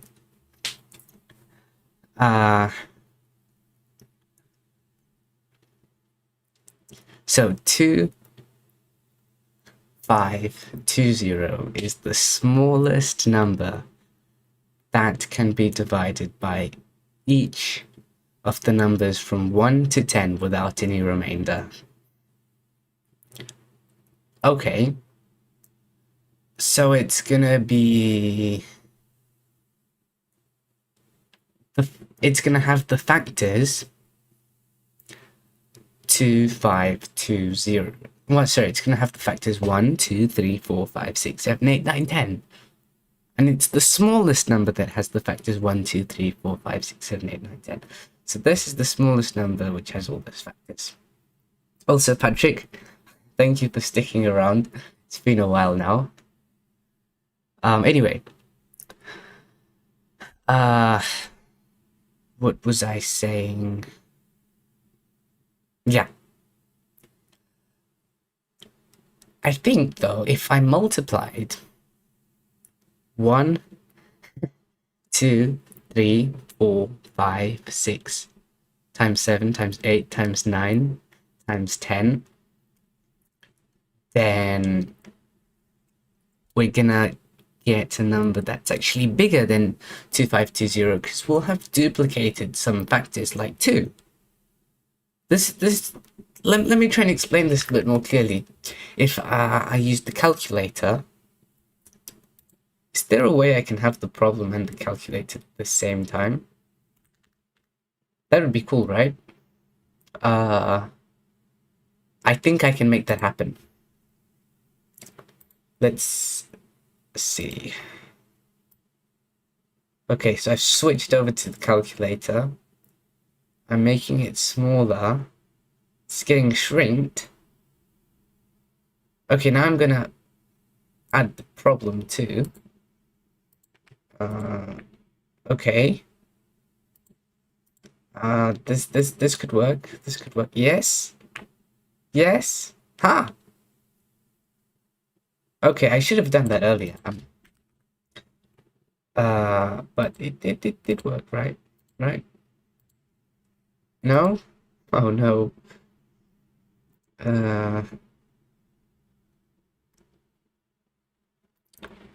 Where's the problem? Oh man, I think I messed something up. This is not good. This is not good at all. Oh.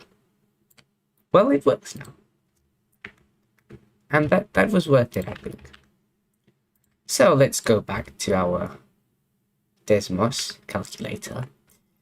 And we can... what was I trying to do here?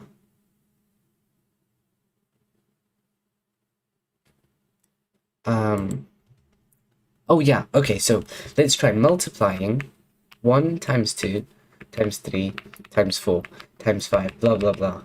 That's actually the same as 10 factorial, which 10 factorial just means 10 times 9 times 8. And that's gonna be a really big number, 3,620,000. Oh, I'm not even gonna try and read this. It's a very big number. And this is because some factors are duplicated. Let me show you what I mean by that. So if I multiply 10 by... Oh my god, my keyboard doesn't have any labels on it. It's got blank keycaps. So I'm trying to find the star. It seems like the star is gone. No, that's the star. It's just not showing up. Okay, well, instead of that, we can use the times symbol in Desmos. So 10 times 9 times, see the pattern here, says 8 times 7 times 6 times 5 times 4 times 3 times 2. We could say times 1 just for fun. The times 1 doesn't really matter at all. But I think it is included, possibly included in the definition of a factorial. Okay, now what I mean here, I duplicated factors, and let me just check if you guys can still hear me. Yeah, you can, okay. So, is that 10 can be made using 2 and 5. I'm taking the prime factors here of 10. So it's 2 times 5. That's the same thing. But if you look at this, we've duplicated the 2. And the more I think about this, the more I realize that I don't think we're going to need programming for this problem at all.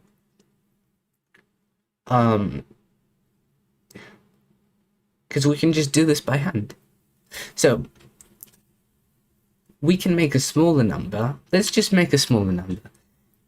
We already have a 2 included in the 10, so we can take out this extra 2.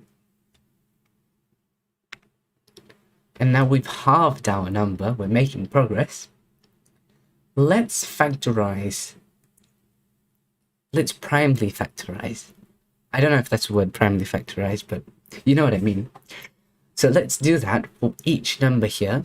I think that'll help us solve this problem, because we'll be able to find each duplicate factor that we do not need. So 9 is the same as 3 times 3.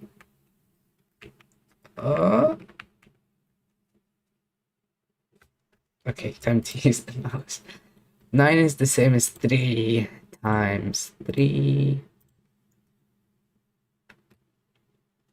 8 is the same as 2 to the power of 3, which is 2 times 2 times 2. Let's backspace. 2 times 2 times 2. And now we've got a lot of 2's here. I think we've probably got too many. And we have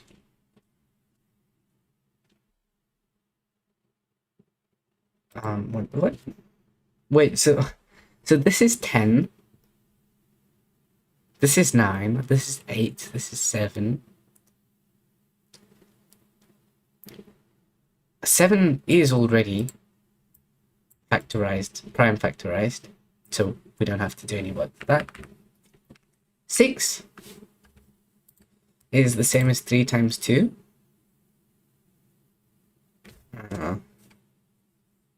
3 times 2. 5. Well, we don't. 5 is prime, so we don't need to factorize it. 2 is 2 times 2.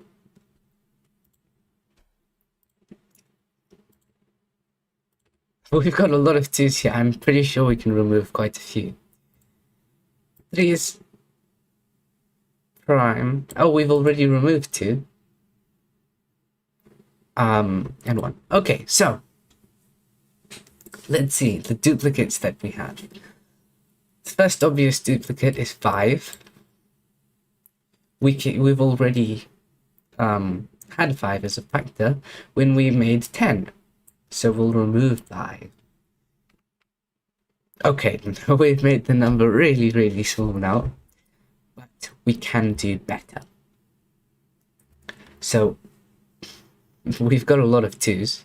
Oh wait, here's a duplicate of 3. We've already made a 3 when we made 6. So let's take out the 3. Okay, now it's even smaller, 3 times smaller. But we have a lot of 2's. Oh wait, is there another 3 that we can remove? Because we've got 3 3's, that's a lot of 3's. Yes, there is. We can remove... Which 3 can we remove, huh? I think we can remove any of these 3's, but I'm going to remove this 3, because we're trying to make 9 here. But we've already made 9. If we just remove this 3, see? If we replace this with a 3, and 3 times this 3 is going to give us 9. So that's good. Now let's see, can we remove some of those 2's? We have a myriad of 2's that I'm sure we can remove some. The biggest power of 2 that we need, well, the biggest multiple of 2 that we need is 8. And 8 is the same as 2 to the power of 3, so really we only need 3 2's. So I'm not sure which one I want to remove. It doesn't matter which one I'm going to remove. But I think I'm going to remove this with 5, because 10 can be made using 5 times this 2. And I am going to remove this with the 6, because 6 can be made using 3. times this 2. And 4 can be made using this 2, which times this 2. And actually, we can remove even one more 2. Let's remove this 2 here. 8 could be made using this 2 times that 2. And now we've got a really small number compared to what we started with. Let's check. Can we remove anything else? Is there anything else we can remove? 1 is checked.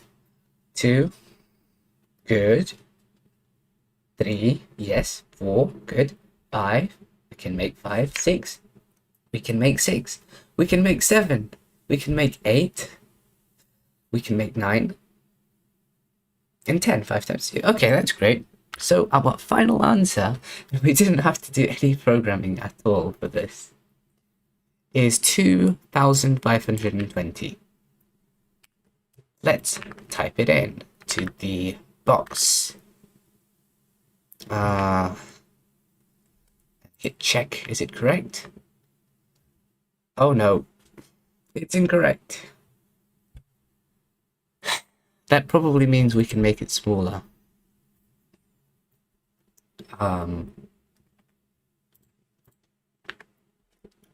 So let's see, how can we make it smaller? Well, can we make it smaller?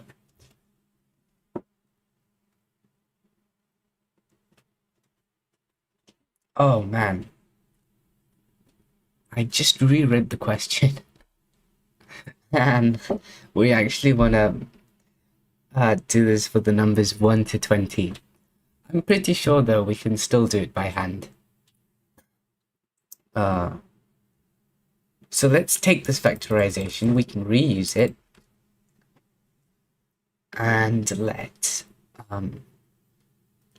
we need to add 20, 19, 18, 17, 16, 15, 14, 13, 12, and 11. So I'm just going to put this in brackets to show that this is what you need to make 10.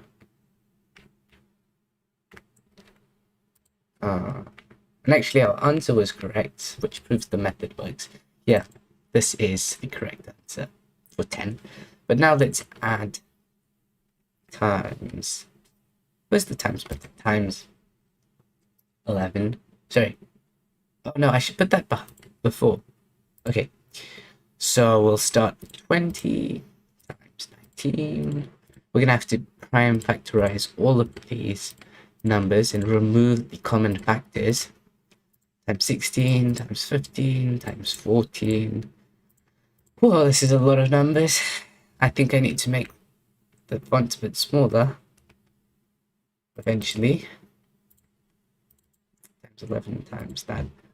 Wow, and we've got an astronomically large number here as the result, but we'll be able to make it smaller. Let me just make the font a bit smaller. Ah, there we go. So we can see everything. Oops, I don't hit that clear button. There we go. I almost hit the clear button accidentally. Okay, so 20. 20 can be made using 10 times 2. You know what? We can remove 20 altogether because we already have 5 and 2 and another 2, and these numbers make 20. Well, the product of those numbers is 20, which means we have the factor.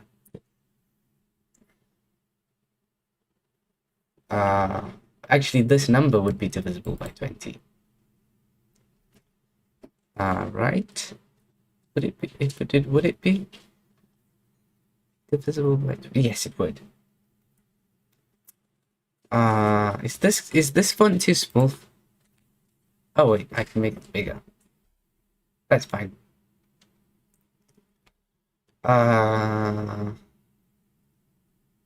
So you can see it better. Anyway, now let's go for 19. Okay, 19 is prime. So we're gonna need to have 19 in this huge multiplication. But 18 though, 18 is different. 18 is made from 9 times 18 is 9. Sorry. 18 is 3 times 3 times 2. But we already have 2 3s, so 3 and 3 and 2, so we'll just remove 18. We can remove a lot of things, actually. But we're going to have to keep 17. 17 is prime. The only way you can make 17 is by including it in the prime factorization. Next, 16 is 4 times 4. It's also 2 to the power of 4. So if you multiply 2 4 times, 2 times 2 times 2 times 2, we'll get 16. But we only have 3 2's here, so we're going to have to add an extra 2. It means we can just replace the 16 with a 2. Okay, cool. Now 15. 15 is 5 times 3. We have that already. It's 5 times 3. We'll just yank the 15 away. Okay, now 14 is 7 times 2. We have a 7, and we have a 2, so removing. Now 13 is prime. We have to keep that. Okay, 12 is 6 times 2. Do we have a 6 times 2? Well, 6 can be made... Sorry, 13 is 3 times 2 times 2, which we already have here. 3 times 2 times 2. So, I mean 12. 12 is 3 times 2 times 2. So we'll just get rid of it altogether. 11 prime. I think we have found our answer. Let's test it out. Just one mistake though would mess us up. I hope I didn't make a mistake. Let's see. Please. Yes, let's go. That's cool. I really like that solution. That's very clever. Okay. We've done problem 5. So, let's do problem 6. And actually, we solved problem 5 just using maths. I am gonna 1 second. I am gonna make a file for it just for completeness. It'll be a text file containing the multiplication. It's gonna be problem5.txt. I'll copy the stuff from Desmos. I didn't mean to copy it that way. That's copying them latex or something. But actually it doesn't really matter. It's okay. Alright. Time to solve question 6. Okay. Let's spin the wheel. No, wait, first I want to see question 6. I'm curious. What is question 6? Sum square difference. Okay, interesting name. That is sum square difference. Oh, there we go. I resized it. Okay. So the sum of the squares of the first 10 natural numbers is that the square of the sum of the first... This is like some sort of riddle. Okay, the square of the sum of the first 10 natural numbers is that. Okay, so remember what natural numbers are? Natural numbers are positive integers. So the difference between these two numbers is this thing, okay? So this number. And we want to find the difference, that same difference, but except instead of using the first 10 natural numbers, we want to look at the first 100 natural numbers. That's a lot. That is quite a bit of numbers. But it's squaring. If this was square rooting, we might have a bit of a problem with performance, but squaring is a lot more efficient. So I'm pretty sure we could just calculate this. Although the numbers will get really big. Huh. Imagine squaring 100. No, and squaring the sum of the first 100 natural numbers would get really, really big. Well, Python, I know that Python has numbers that can be of any size. It dynamically reallocates memory for them, I think. Java has big int. Does Java? Yeah, I'm pretty sure Java has big int. C# has big int. JavaScript you can append. Let's go to the wheel. Because we're gonna have to get one of these languages. Wheel. Okay, so yeah, Java has big int, Python has big int, kind of. C# is big int. JavaScript, if you append n to a number in JavaScript, it's going to become a big integer. Now, the problem is C, which does not have any of this functionality. And if I get C, I'm going to have to code an implementation of big integers, which is going to be very difficult. Usually, programmers would just use a library for this, but I'm not going to use a library. I think it'll be fun to code an implementation of big int. Or could we use longs? I don't think we could. Well, let's spin the wheel. I hope I don't get C, but it would also be interesting. Let's see what I get.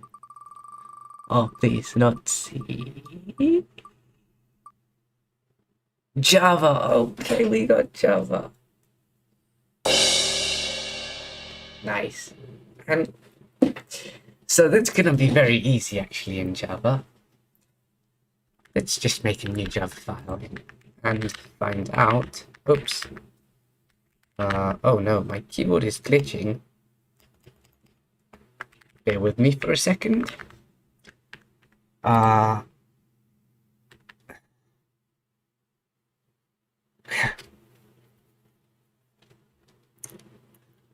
Okay, there we go, we're back. Sorry about that.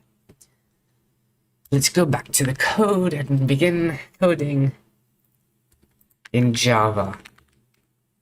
So, we're going to make a new Java file with problem 5. Oh, I forgot to update to problem 6. It's problem 6. There we go. Okay, so I'm making a Java file called problem6.java. p6.java. This is our first Java question. We would have done the last one in Java, I think, but it was easier just to do the calculator. Anyway, let's begin typing. Oh, wow, it gave us something magic. That was magic. Okay, so we're gonna have to type out this. This is a meme. Public static void main string array arguments.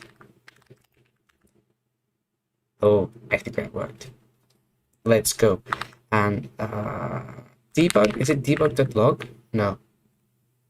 It's something println. System.out.print line. There we go. Nice. And we're gonna print ice cream again. That's pretty boring. Now let's print something else. Project Euler is cool. Okay, now let's run this with Java and see if it works. Java problem 6 with Java. Yes, Project Euler is cool. Let me just resize this window. There we go. Snapped into position. It's a bit small. There we go. Okay, nice. So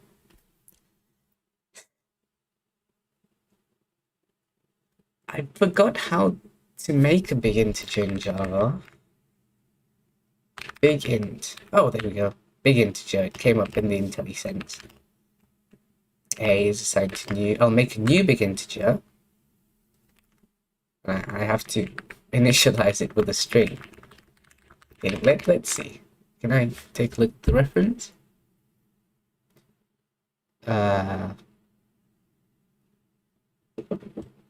These are all the constructors for big integer. I don't really know why I'm looking at this.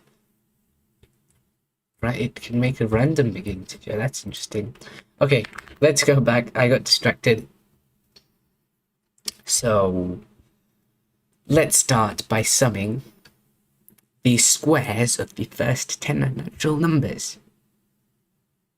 The way we can do that, let's make a big integer called sum1. That's the first sum. I don't know. I could say the whole name, but that would be really long. Anyway,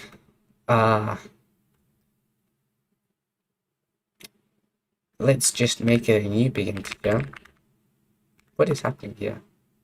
The constructor big, oh, set it to 0. Does that work? Come on. The constructor big integer long is not bizarre. You can't make a big integer with a value of 0. How about with a value of 1? No. Okay, how about if I used a string? Yeah? Yes, that worked. And I think if I use a string, I can make it 0. Okay. Cool.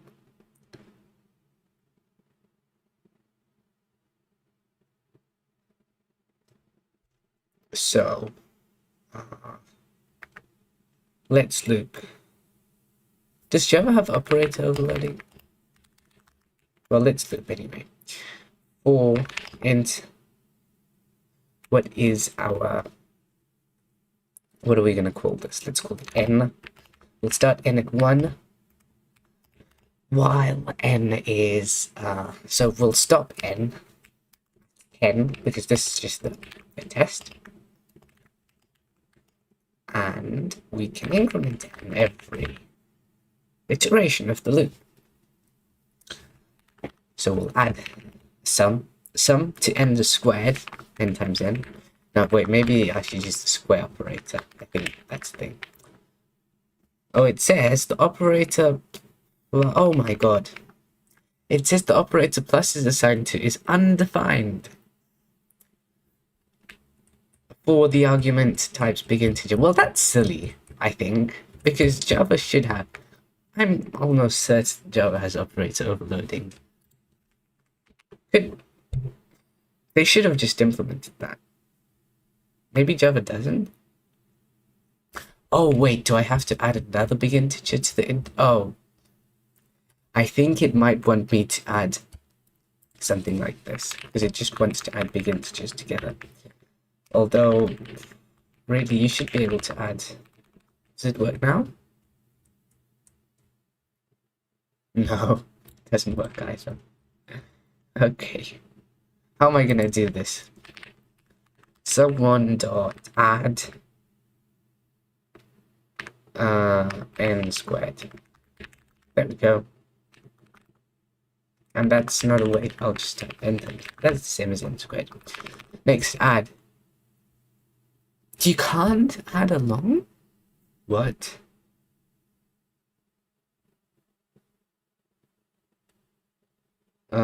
Do I have to add another big integer?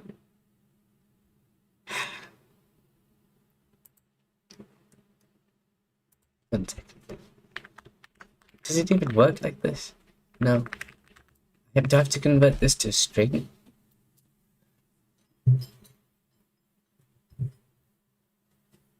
Oh, could I assign it? Maybe it overloaded assignments. Yeah. I hope that works. Someone. Come on. Come on, I know you can do it, Java. Don't be silly. Oh. Oh yeah, this is actually the same thing.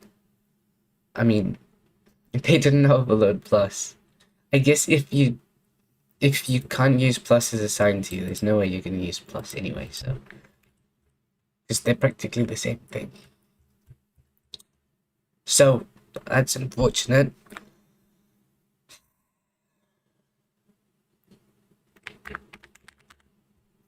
Let's just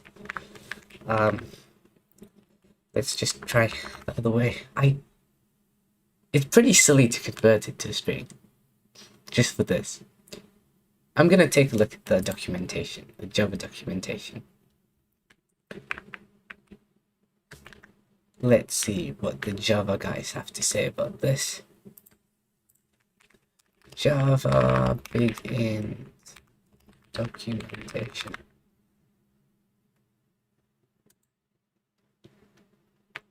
Okay, Oracle Help Center. Ooh. So here is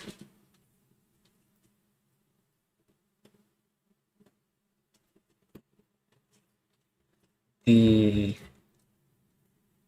documentation. Okay, so you can create it from a lot of things, but you can't create a big integer from an integer. Which is, let me make this big so you guys can see it. Which is funny. I suppose you could use a byte array with 2's complement. But can you add a big integer and a... Okay, so really, I just want to make a big integer. Come on, let me make... Oh, could it be this? Oh! Oh, look, I can do... Okay, I can simplify my code a bit. Let's see, let me go back to the code. Okay, I can simplify this by using big integer dot zero. That's simpler.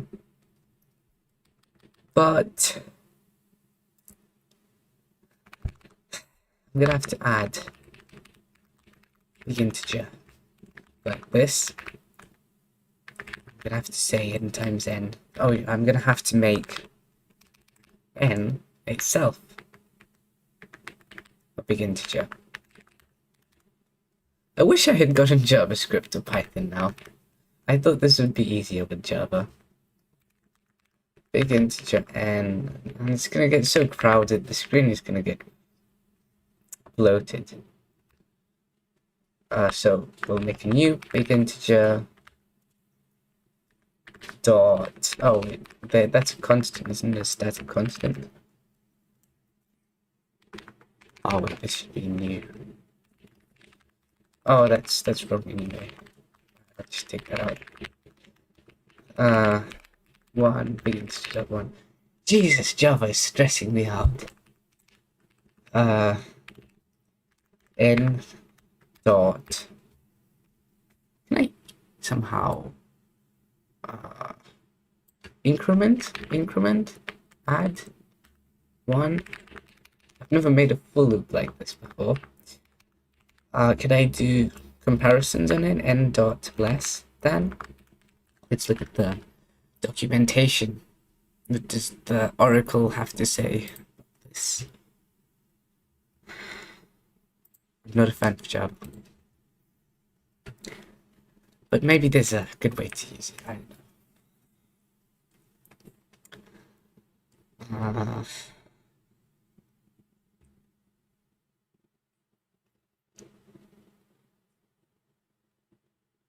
Okay, so let's see. Less than. We want to find less than here. Compared to. Oh yes, compared to. That's what we want. It's probably going to return -1, or 0, or 1. Let's click and see. Ah, yeah, I'm right. Okay, so that's fine. So, if in order to see, in order to loop with this big integer, we're going to say if n dot compare to 10, and that's going to say, so is n equal to 10? Is n less than 10? Or is n greater than 10? Well, well, if n is equal to 10, it's going to give me 0. So I'm gonna say equals 0. And it's giving me an error.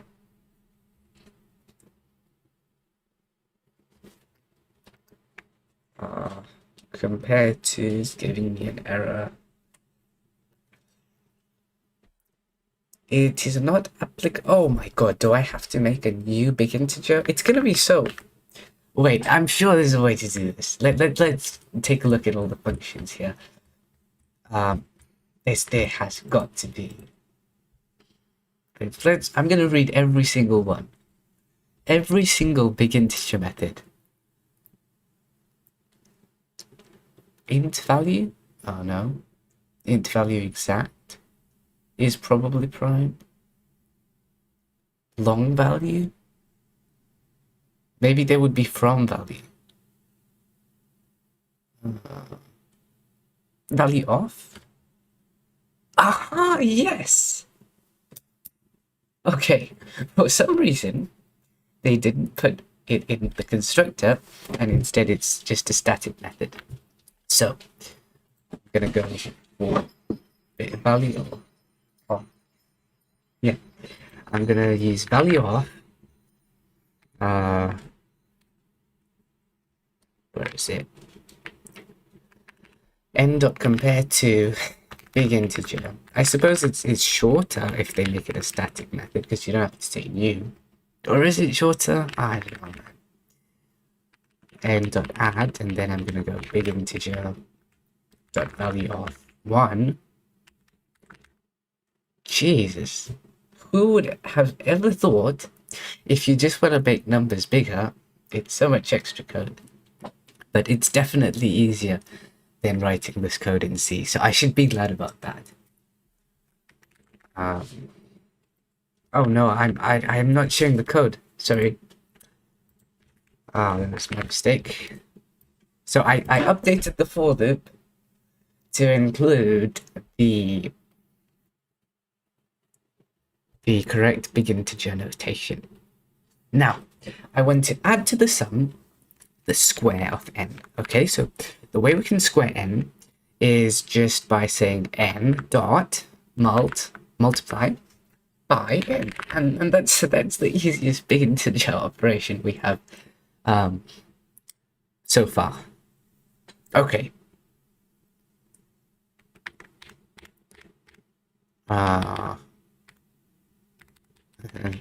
Did work? Is it what?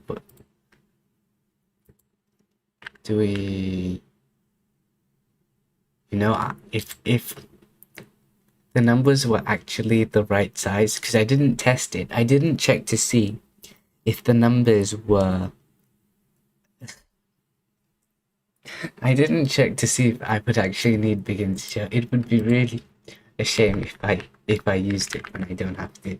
But it's okay. I guess it's a learning experience.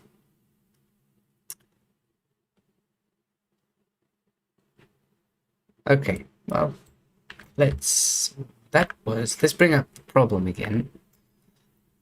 The problem. Where's the problem? Oh, there it is. Nope, that's not it. Here it is. That is the problem. And so now we have a nice split screen setup. Okay. Finally. We can code some actual logic. So, let's print. Let's figure out if we actually got this right. We're gonna say someone. So we're gonna system.out.println, and I was wrong about C#. Java has a longer print line. I'm sorry, Java. I roast you a lot, but you know. Okay. and someone is 0. Well, it seems I made a mistake. What could it be? What could it be? I don't think we ever actually enter this for loop. And why would that be? I'm not sure. Oh, this part. Okay, so in the for loop, we want to keep running it if n is less than 10. So when n is less than 10, the n dot compared to the value of 10 is going to return -1. So we've just got to check if it's less than 0. So that should work. Let's see if it does. Why is this taking so long? I think Java doesn't need to compile anything. Oh, it looks like I have a... Okay. It looks like I have a really... I have a wild true loop. Yeah.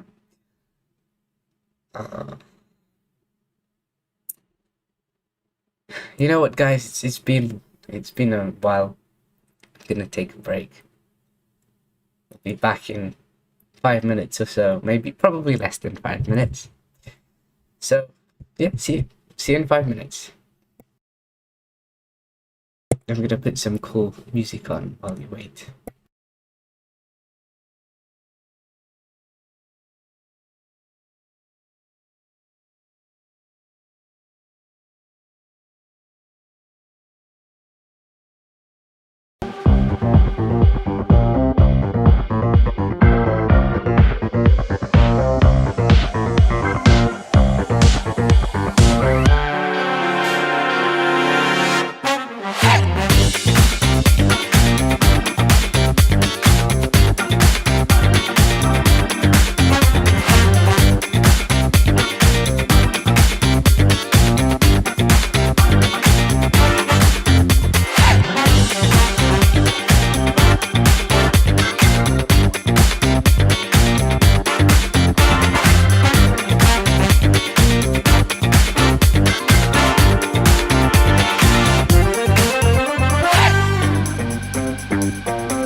Hi, I'm back. I just went to grab some water, but I'm back now. So, here we are. We're trying to solve this Project Euler problem. And using Java's big integer. Now, what was I doing? Print someone. Why isn't this working? I wish we could just skip all this for loop stuff. Oh my god. I was being silly. We can skip all this for loop stuff. Let's just we can make n a big integer at the last possible moment. So I'm gonna refactor this. I'm gonna rewrite this whole thing for I, and we have nice snippets for this. Less than, what is it? Less than 10. Sorry, less than or equal to 10. Now that we have this nice value of function, we can just say n dot multiply. Well,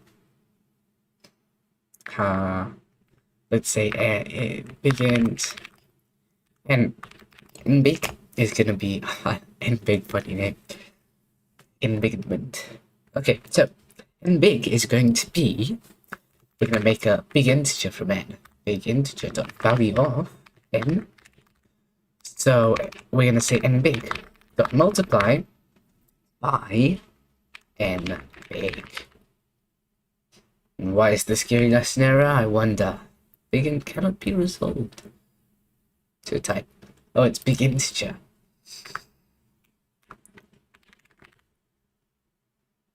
Okay, fine. That's good. But we are still having this problem. We're getting 0 for our sum. Why is that? Let's think about this carefully for a second. You know what? I'm gonna check if this for loop is even executing. Might not be. Also, I'm gonna start n at 1 because we should be. It doesn't really matter, but we should be starting at 1 really. Okay, so the for loop is executing. This is interesting. Could n be not? Could perhaps printing big integers is weird? It doesn't work properly. But it should though.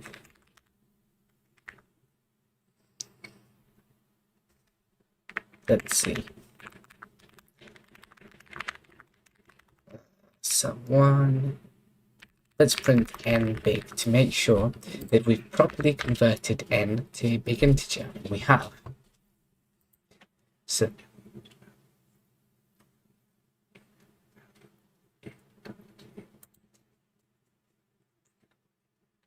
one second.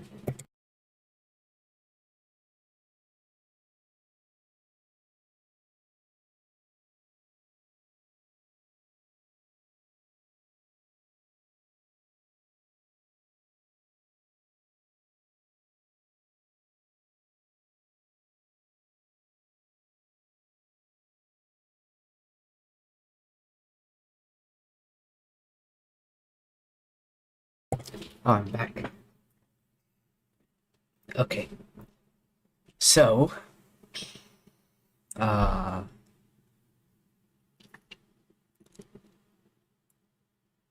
was I doing here? Oh, yes. Okay. So, we want to fix this multiplication error. For some reason, when I multiply 10 as a big int by itself, it doesn't work. And well, it should though, because big int returns that value. An implementation may. I'm confused now.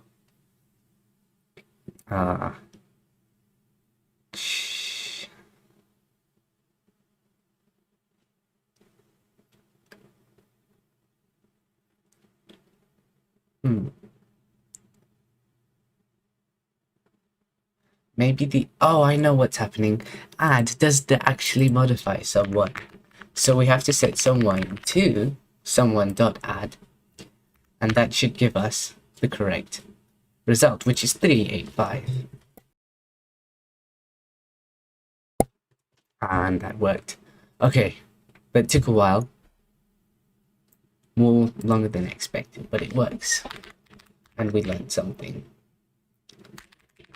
Okay, next is we want to square. Okay, so we want to get the square of the sum of the first 10 natural numbers. Eventually, it's going to be the first 100 natural numbers, and that's going to be more difficult. But for now, just the first 10 for testing, because it's easy to check if that's right. Anyway, let's go. Do we need Actually, I think this is going to be much easier. We can use the same for loop. I just make a comment here to separate out sum1 and sum2. I'll make another sum. Big integer called sum2. Okay, so sum2 is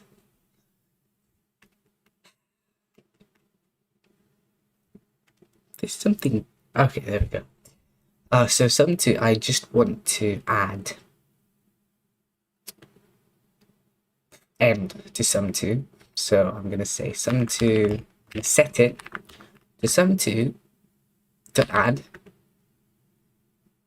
n, and actually I need to put a big integer in this parameter. So I'm gonna say add big integer dot value of n. That should work. And finally, we're going to have to square sum2. We already have this little block of code which squares a big integer, so we'll just duplicate it. It's sum2 dot multiply sum2, so that's the same as squaring it. And it should work. Let's see if it works. I am going to remove that print statement. Oh no. It seems to have merged lines 10 and... There we go. Okay, so let's print sum1 and sum2. Sum1? That sounds like someone. Sum1, sum2. Okay, let's see. And it worked. So now we can just change the values to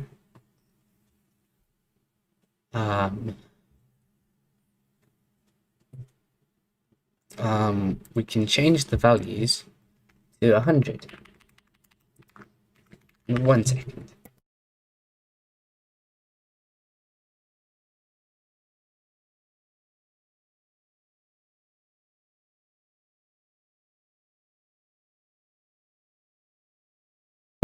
Okay, so I'm back. Yeah, so this should work. Let's see if it works. Oh my god. Oh my god. No. No. No. No. No, no, no, no. I didn't need to do all that work with the big integer. That's oh man. That was I could have saved so much time if I just didn't use big integers, but it's too late now. I suppose I improved my knowledge on how to use big integers in Java, but it's not like I write code in Java that often anyway. Okay, here's the answer. It's sum2 minus sum1. Let's see if it's correct, and then we can move on to the next question. Hit check. Yes, it is correct. Cool. Let's take a look at problem 7, which is titled the 10,001 prime. 10,001st prime. That's a pretty self-explanatory title.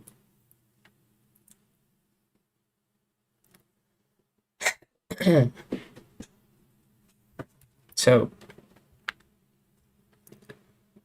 let's spin the wheel and see what language we get. I think the best choice for this problem would be C, because it's the most efficient, and for integer operations, really, it's... Are we gonna have to use big int? So I would say, yeah, for C, integer operations, C is very fast, and it's not that much more difficult to use than any of the other languages for integers.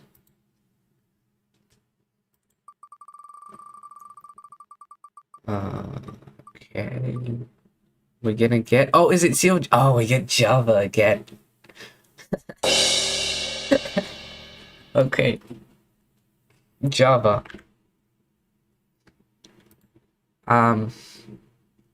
Java. Java. Okay. Thank you. We got Java. Okay. So next, let's take a look. What is the 10,001st prime number? Let's make a new Java file called p7.java. problem7.java. And oops, sorry. There we go. Wrong window.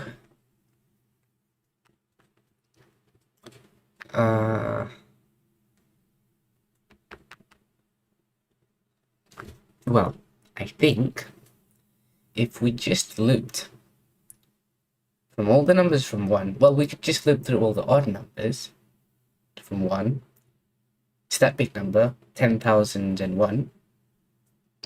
Then we would and check if the number is prime. No, that wouldn't work. Okay, I have a new plan. If we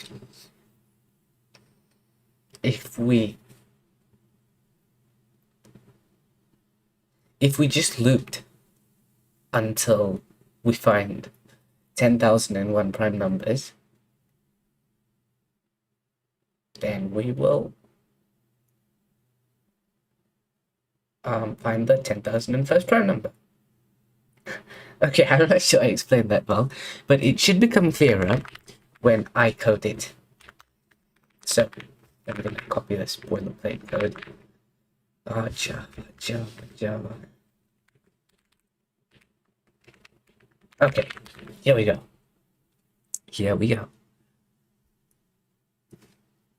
So, we're going to loop. Well, let's have a number n. We'll make an integer called n.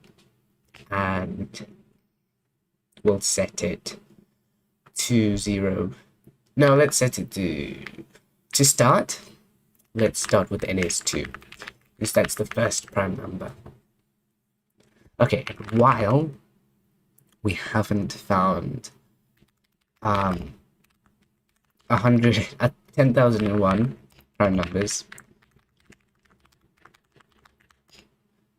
we should keep going. So while num found is less than 10,001, we will keep going. We'll keep trying to find new prime numbers, and we'll increment n. Okay, so let's make a function called isPrime, and I'm pretty sure we can just copy our prior isPrime function written in Python. It's going to be very similar. Is Boolean isPrime. Java does use camel case, right? Yeah, I think it does. Okay, so isPrime will take in an integer called n. It's going to be an unsigned integer, but it doesn't really matter. It must return a result of type boolean. Okay, so if n is divisible by 2 and and n is not equal to 2,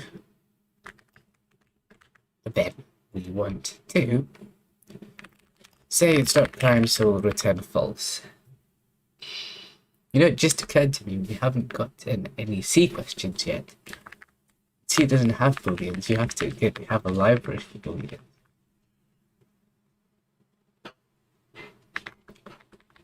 Oh, and this should be...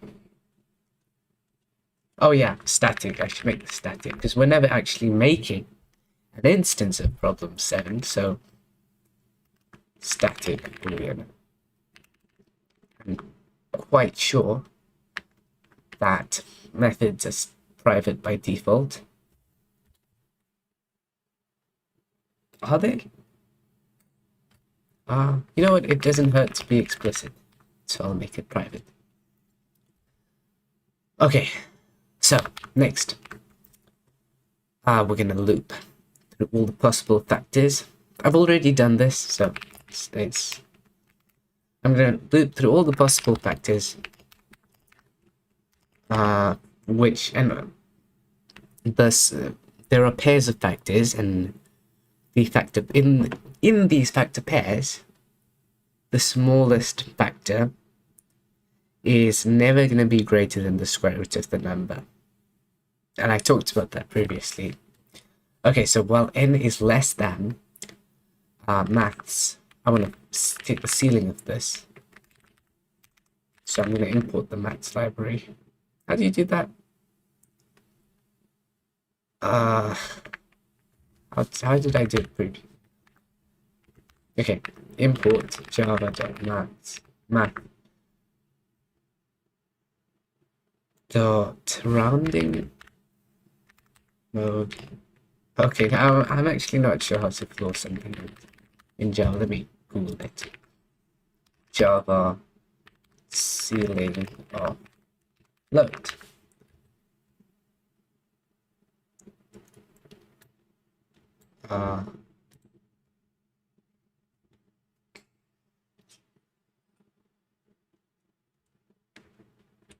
Okay, so it says math.ceil, but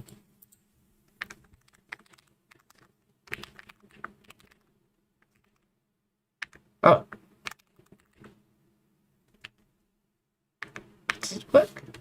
Do I not have to import something?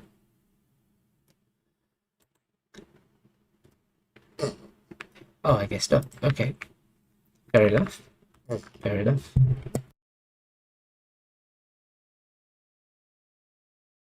If we can do that, I'm sure we can take the square root as well. Math.square root of k. Syntax error, insert the, I missed a bracket somewhere.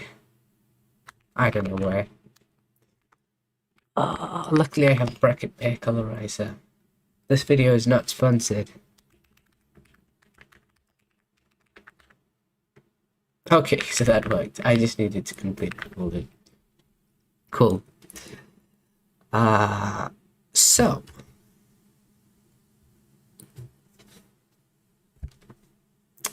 now we can check if n is divisible by k. So if the remainder of division between n and k, sorry, if the remainder of division when you divide n by k is 0, that means k is a factor of n. And that means, if that is true, wait, what am I doing here? Yes, if that is true, n is not prime. Because prime numbers do not have any factors except 1 times themselves. And we want to start at 3 to make this more efficient, and we'll increment n by 2. Plus is assigned to 2. Also, we're not starting at 3 just to be more efficient. We're starting at 3 because if we looked at 1, then it would always think the number is not prime. Also, we're incrementing k by 2 every new loop iteration because we want to check only odd numbers. That makes sense. It does. Okay, so now we have a nice isPrime function, and if it goes through all these checks without actually returning false, then the number is prime. Is that cool? Okay, so we want to check in this other loop, while the number of prime numbers that we have found is less than 10,001, we are going to yeah, check is prime, and if it is prime, increment the number of prime numbers that we found. Wait, does Java need semicolons?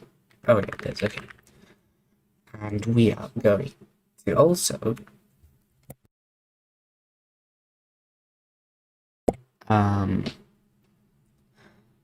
what are we going to do?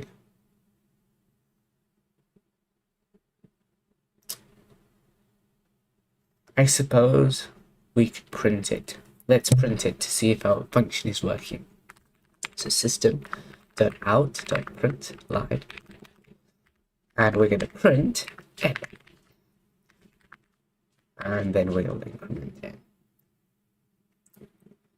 But let's test this with just 6 primes to see if it works. We should get 13 as a result. Will we? Or will we not? No, we got something. Oh, I didn't actually run the right problem. Okay. Java problem 7.java.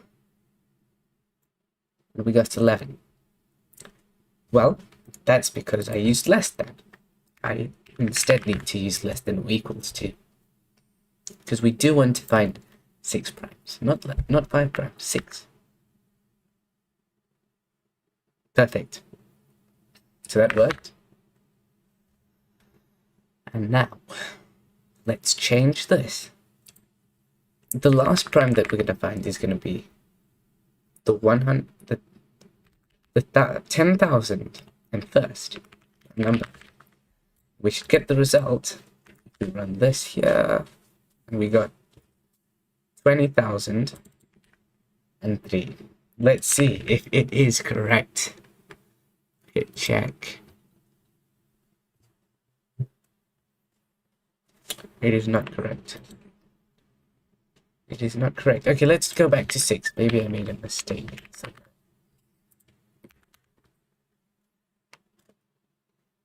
So 2, 3, 5. Oh my god. Is it printing odd numbers? Oh man, we have 9. We should have 9. It's just printing odd numbers. Okay. Why is that?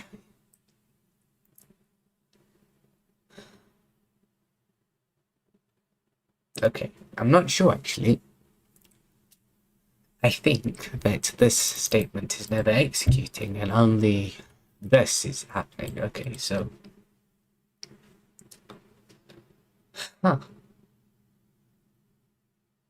Let's see what different values of k we get.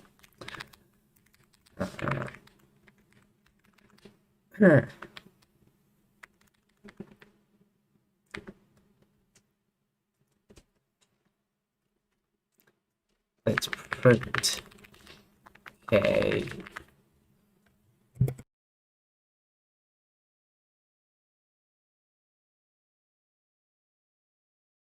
So let's print k. Let's see, what are the different values of k that we get?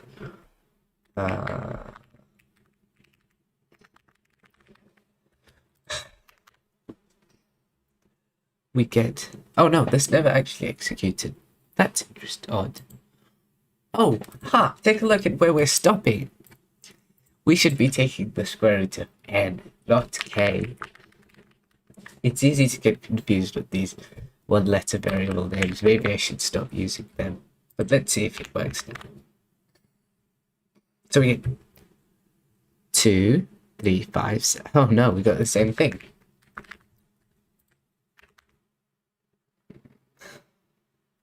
Wonder why.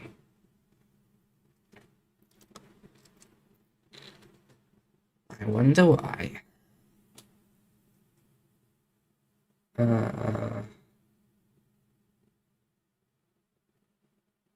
K starts at 3.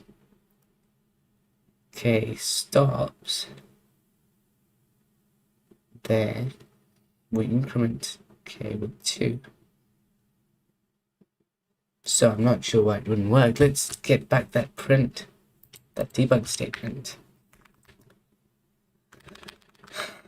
Maybe the for loop isn't executing still. That's probably the most likely issue.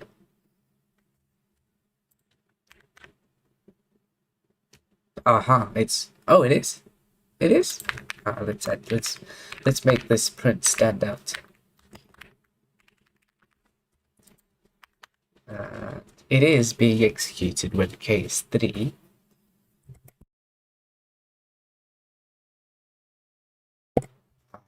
K is 3. But it never gets beyond 3. So let's think, what's the square root of 9? 3. Which means the program will stop when k reaches 2. Am I right? So, program will stop when k... Well, actually k is never going to reach 2. I think we have to change this to less than or equal to. Does that make more sense?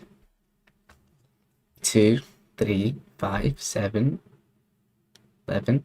Yeah, that was the issue. So we were stopping short. That's okay. We fixed it now.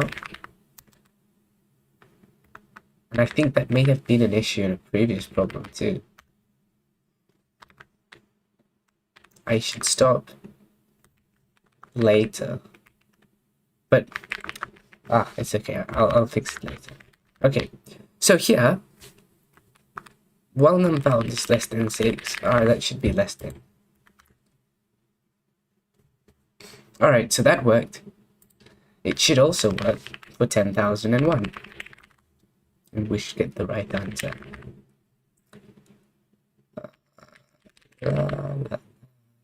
Yes. So that printed a bunch of prime numbers. That should be the 10,001st prime number. Let's refresh the website. Hit check. It worked! And 7 happens to be prime. What a nice coincidence. Actually, okay, whatever. Let's go back to the problems.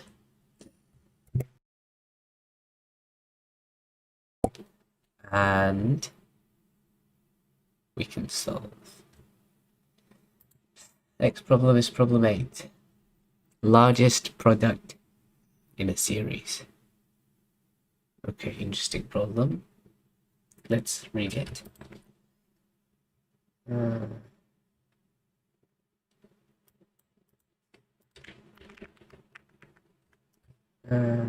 Okay.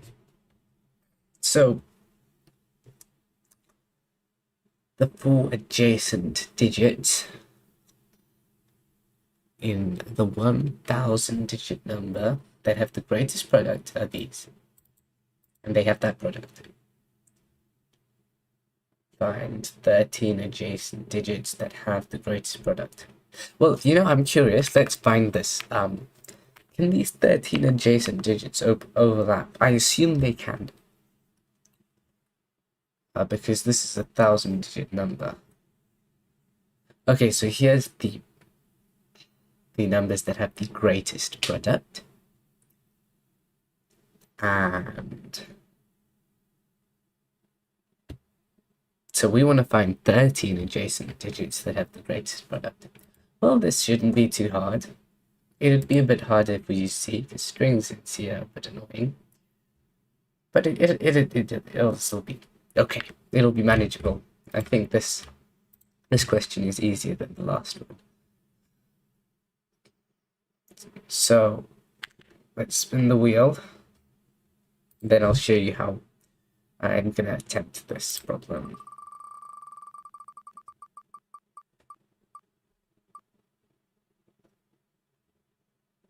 We got Python. Thank you, Python. Thank you, wheel. You deserve some applause. I don't know why I'm doing the audio, of course. Okay, so let's get back.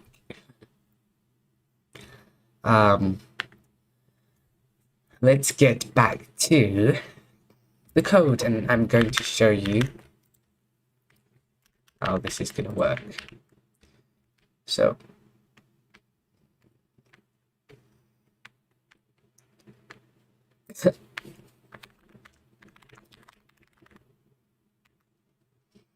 here's what I'm going to do. I'm going to look at the number. Let's say this is the number. And I'm going to look 13 digits ahead. So let's enter 13 dots. 13 X's. 1, 2, 3, 4, 5, 6, 7, 8, 9, 10, 11, 12, 13. That's 13. 13 X characters. Good. Now, I'm going to shift. These are all the characters I'm going to look at. I'm going to compute the product of them. Then I'm going to shift my window like that. And I'm going to compute the product of these numbers. Then I'm going to shift my window again. And keep shifting and find the best window.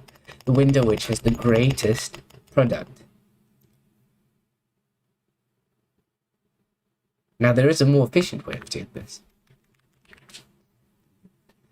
which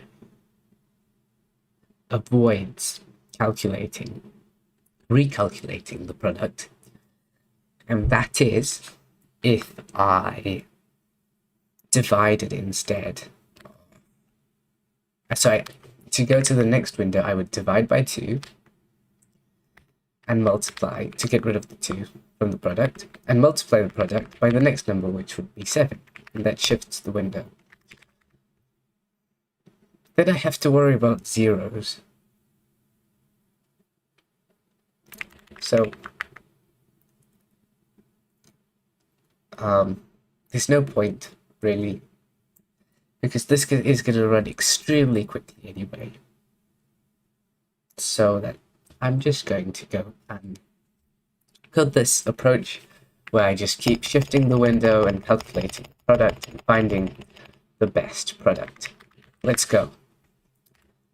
What language did I get? I got... What is my random language? Python. I like Python. Okay, so let's make a new Python file for this.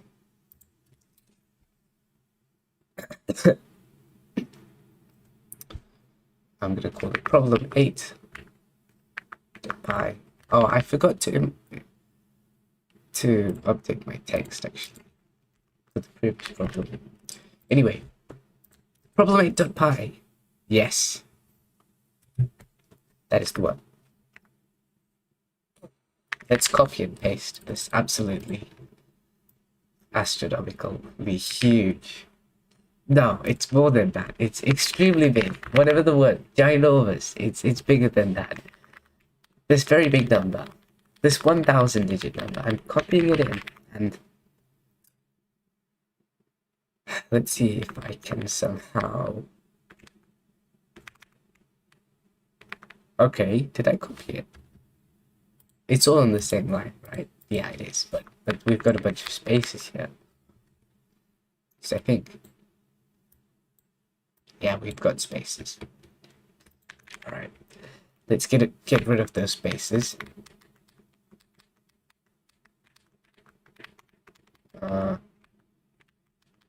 See if oh my god, it's. I have another way. Okay, let's find all the spaces. There we go. I can do that. See, Verm is cool. Learn Verm. And I could, okay, there we go. And now I'm gonna make this a string, because we don't. It's much easier to deal with it as a string. I could make it an array, but that would take ages to convert this number into an array. So string is easier. I'm gonna call it n, and it's gonna be that big number.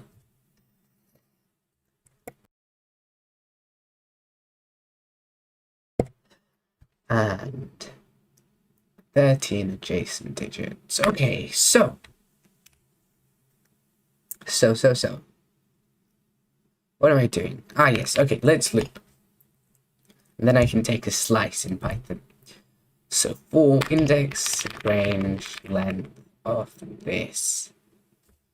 What is the length of this big thing that's in Lenin? The length of this is going to be 1,000. So we're going to go, this loop is going to go from 0 to 999. Right, okay, so we'll take a look.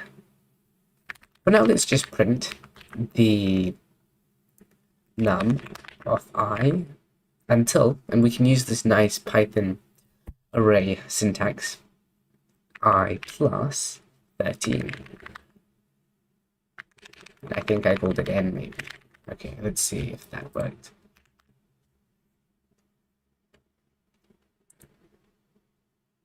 Did it? No, I don't think it did, because these are not 13 digits long, these strings. And it should have thrown an error because I'm, this is causing a index error. So I think I did something wrong here. Oh, I'm not running the right file. Py8.py. And it didn't throw an index error for some reason. But that's okay. Oh, it was clever about it. Oh, it was very clever. It just, it looked at, it stopped looking when it overflowed, the index overflowed. That's nice. But I'm gonna subtract 13 anyway. Oh, sorry, I should be subtracting 12. Okay, that's great. That's what I wanted, right? Yeah. Now let's calculate the product of each of these digits. Now,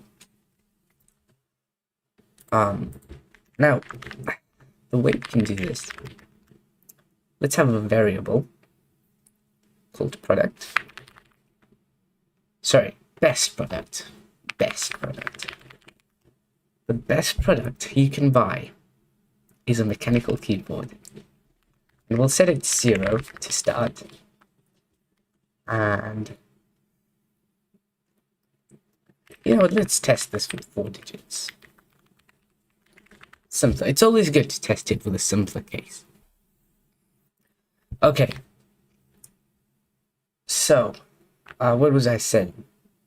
Ah, yes. We want to get the product of all these numbers.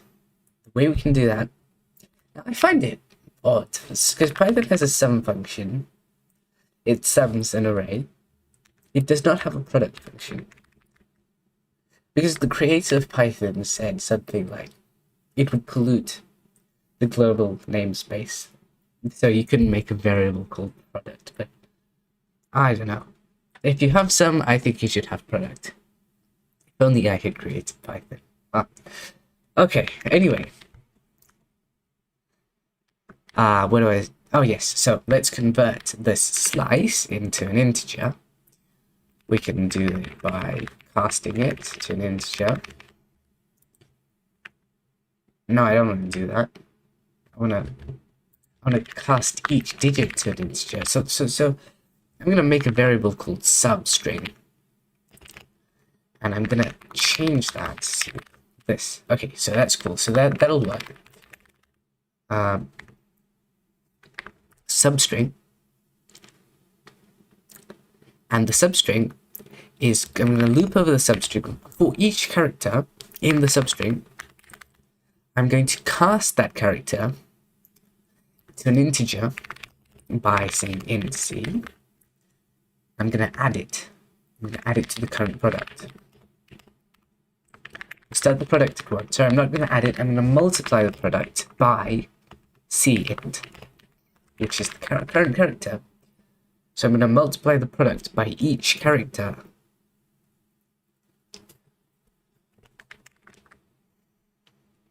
And if, after I've done all this multiplication, my product is better than the best product, then I am going to I'm going to update the best product. And the easy way to do that is just using max. Max takes the bigger value out of best product and the current product. And at the end of this, our best product for 4 digits should be that number, 5,832. Let's see if it is. So print the best product. And it is 5,832. Great. Now let's change this code so that it works with 13 adjacent digits. And it's still going to run really, really quickly. Okay. And we get this nice number. It actually ends with 3 zeros, which I find odd. Is that for... Wait. Oh no. I think I made a mistake. It can't end with 3 zeros, because then the product would be 0. Oh, no, this is not the string. Okay, sorry. It ends with 3 zeros. It's just a coincidence. Let's see. Check. And it is correct. We got problem 8 correct. See a nice sound effect there. Okay. Let's go and see problem 9, special Pythagorean triplet.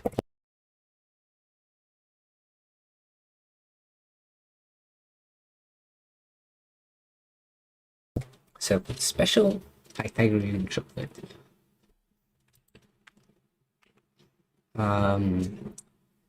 A Pythagorean triplet is a set of 3 natural numbers where a is less than b is less than c. Wait, let me make this problem big. How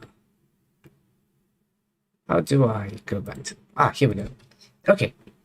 So, a Pythagorean triplet is a set of 3 natural numbers where a is less than b is less than c, for which a squared plus b squared is equal to c squared.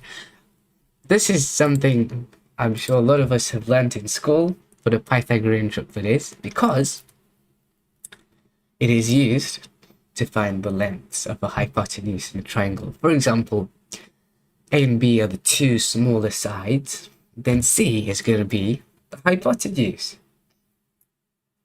And this is a really nice formula that helps us find the length of hypotenuse. It's very neat. Anyway, we want to find a Pythagorean triplet. A plus b plus c is equal to 1,000. Now that means that the c squared and b squared and a squared are probably going to be bigger than 1,000, but we want the sums of a and b and c to be 1,000. That's pretty cool, I think. I think that's a nice triplet. We can call it the 1,000 triplet. Yeah. Okay. Cool. Let's do that. I'm going to explain how I'm going to solve this after I figure out how I'm going to solve it. We could brute force this. I mean, if you just tried out a bunch of values for a and b, if for any 2 values of a and b, really, you can figure out the value of c. It's going to be 1,000 minus a minus b. So that makes the brute force a little bit faster. And so we can loop through a bunch of different values, all the different possible values for a and b. And we can see if it is a Pythagorean triplet with the C. Does that make sense? I hope it does. Let's do it. Okay, so we'll use the spinner picker wheel thingy to choose us a language. For this, I think it would be cool to get C, but I'm happy with any language. Oh, we got Java again. Okay, Java it is. I have to use Java to solve this problem. So I'll hop back over to the code, VS Code, and oopsies. Okay, VS Code. Let's make a new Java file called problem9.java. Problem9.java. And I'm gonna type in all that boring boilerplate. Public static void main string array. Oh, string array args. This is a meme. I said that before, but anyway, that's it. Now we can loop. So, what are the limits for the values of a and b? Let's think about this. Could a be 1? Possibly. Could it? Actually, I think a could be 1. Am I thinking this? Because if a is 1, maybe b is a really big number, and we'll still manage to get the sub to 1,000.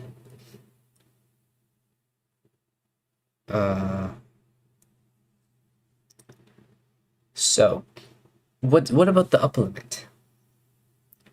Well, the upper limit for a and b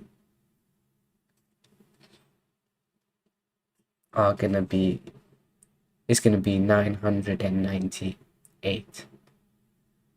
Chat, if you could help me out with this, because I'm not entirely sure if I'm right. And I have no way to prove whether I'm right or not. I suppose I could solve this with algebra, maybe that would help me, but if I plugged in some simultaneous equations or whatever, but it's easier to just brute force it with Java. Okay, let's go write a loop. So, we're gonna loop now. We're gonna loop int a. A is integer, it starts at 0. And while a is less than, I hope the limit's 998, because the other two can be 1. But I'm not sure. A is, Patrick says a is 2 to 998. Okay, thank you, Patrick. Alright, I'm gonna take your word for it. So, a++, and then we're gonna loop b, but b is gonna be sort of reactive. I don't know if reactive is hyping it up too much. But b is going to, oh no, did I mess up the syntax? Oh, I have to, okay, so b can only be so big. It actually can not be, I think it's going to be maximum 999 minus a. So if a is 998, b is going to have to be 1. And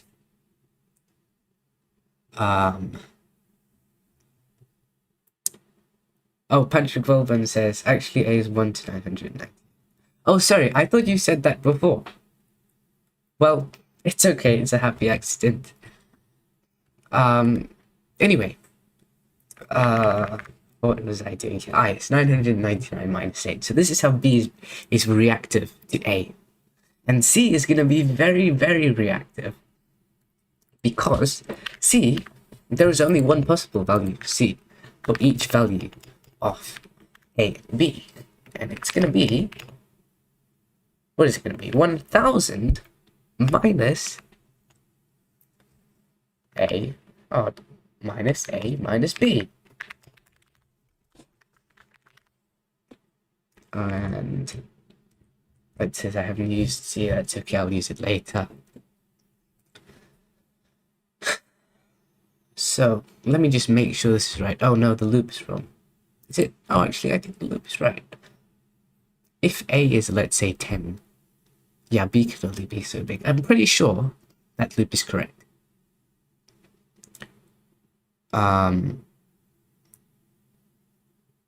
So let's go back, C, and so we know these are all the different values of A, B, and C that add up to 1000. So now we want to find out, are they a triplet? And I want to avoid using a square root here, because square roots do not scale well. Square roots take very long compared to squaring. So, how could I do this?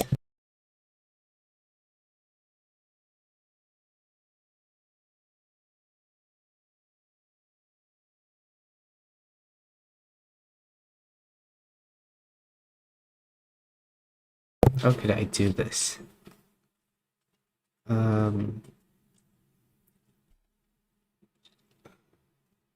Let's see. I think if I just add A and B and check if it's equal to C squared. Well, that's the obvious way, and I think that's the only way. Yeah, alright, let's do. If A squared, so A times A, plus B squared, B times B, is equal to C times C, then we got a triplet. And we are going to print this, notify ourselves about what triplet we have, and print the product ABC. Let's see if it works. A, we're going to print B, we're going to print C, and we're going to print ABC. Fine. Let's see if this works. I'm going to run it using Java P9.java, and compilation failed. Oh, this is not maths. I have to multiply actually using the star, but now it should work. And we got 2 matches because A and B can be interchanged.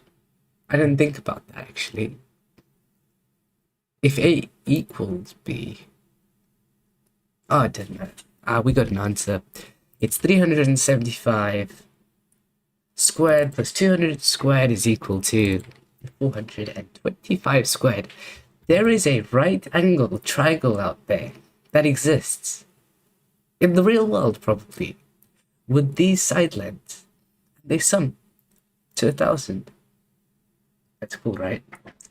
I think it is. Anyway, let's check it out, see if this is the right answer. Check. It is the right answer.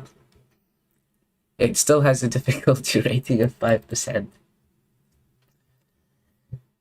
So, maybe. Alright, now let's do problem 10. Let's see, I wonder what language are we gonna get. Let's take a look at the problem first, though.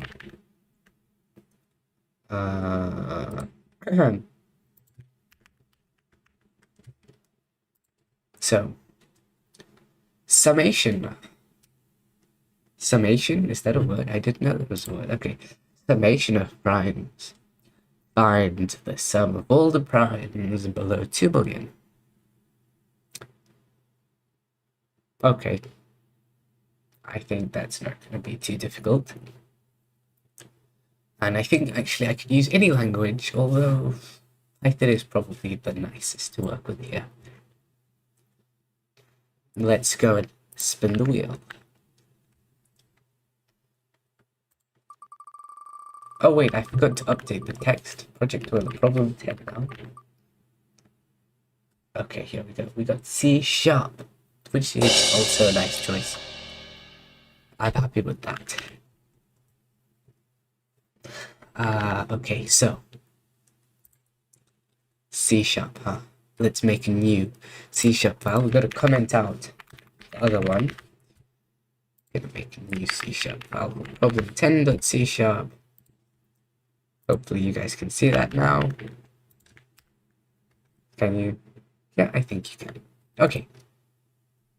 This problem, I like it because it's very short to describe.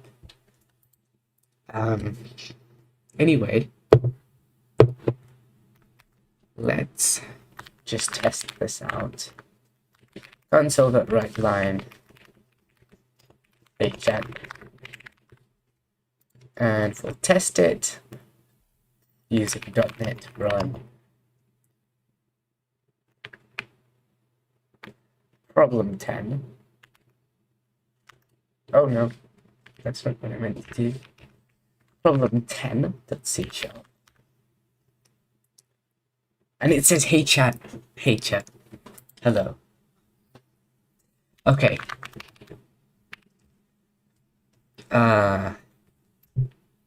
Now we can actually write the code. Let's first sum the primes below 10. So,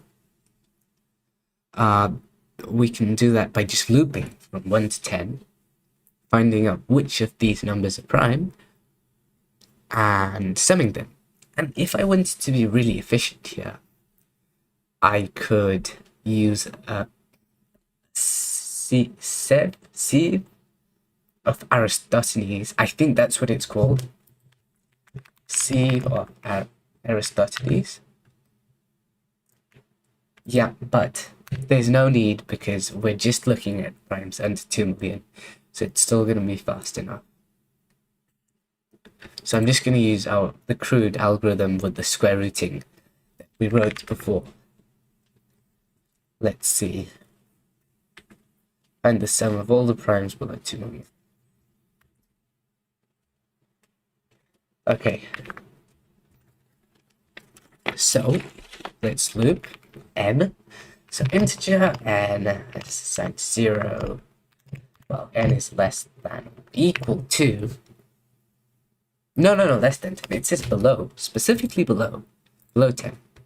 So I want to say n is less than 10. And I'm going to increment n, that's cool. And what else do I want to do here? Yes, so if n is prime, oh wait, that's not how. If n is prime. Oh wait, this is how I would, that's the C# case, isn't it? I don't know what you call it. It's like camel case, but the first letter is capital. So if n is prime, then I want to add it to my sum. So let's make a variable called sum. I can actually do this in C# because the public namespace doesn't contain the word sum. So sum plus is assigned to 0. Oh, sorry, plus is assigned to n, right? Yeah. I'll sort of print n just to test it.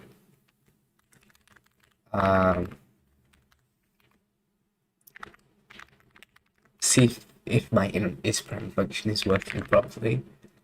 And now let's make the isPrime function. It shouldn't be that difficult considering I've written it twice today for these problems. Let's see how fast I can write it. So int isPrime, and I have to import the maths library soon after. First we'll look at the edge case of 2. So if n is equal to, oh, not name of, oh come on, it's complete, there we go. If n is equal to 2, n is prime. But that's okay. What if n is not equal to 2? If n is not equal to 2, and n is even, where's the and key? There we go. And n. So the remainder of, oh my god, Neymar, autocomplete is messing up. Okay, and the remainder of division, when you divide n by 2, is 0, so n is divisible by 2.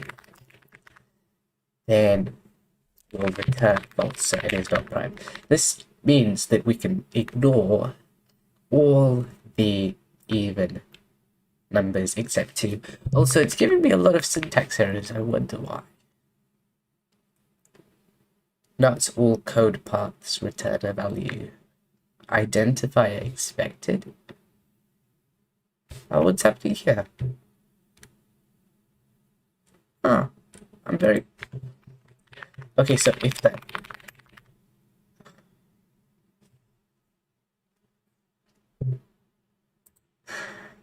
Oh, int.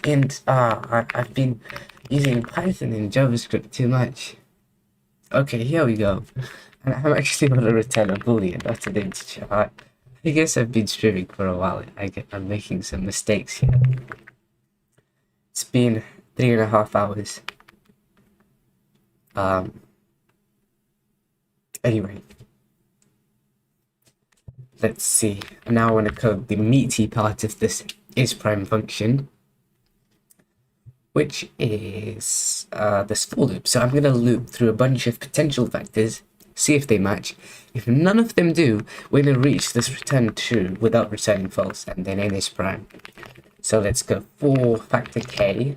We'll start the factor 3, because 3 is the smallest possible factor. 1 doesn't count. We've already checked for 2. While k is less than or equal to, and we want to look at the square root of n, because if you think about it, in a pair of factors where one factor is multiplied by the other to get n, the smaller number in that pair of factors is never going to be less than the square root of n. So let's import the math library using system.math. Is that not a thing? Using math. I want to use math. Use mathematics. Maybe the autocomplete will help me out. Math. Yeah. Dot. Ceiling. Oh, I don't need to import it. It seems that's neat. Okay, math.ceiling to convert it to cast this number, to cast the square root into an integer. Math.square root of k. And then I'm gonna so that's where we stop. And then I'm gonna increment k every new iteration of the loop.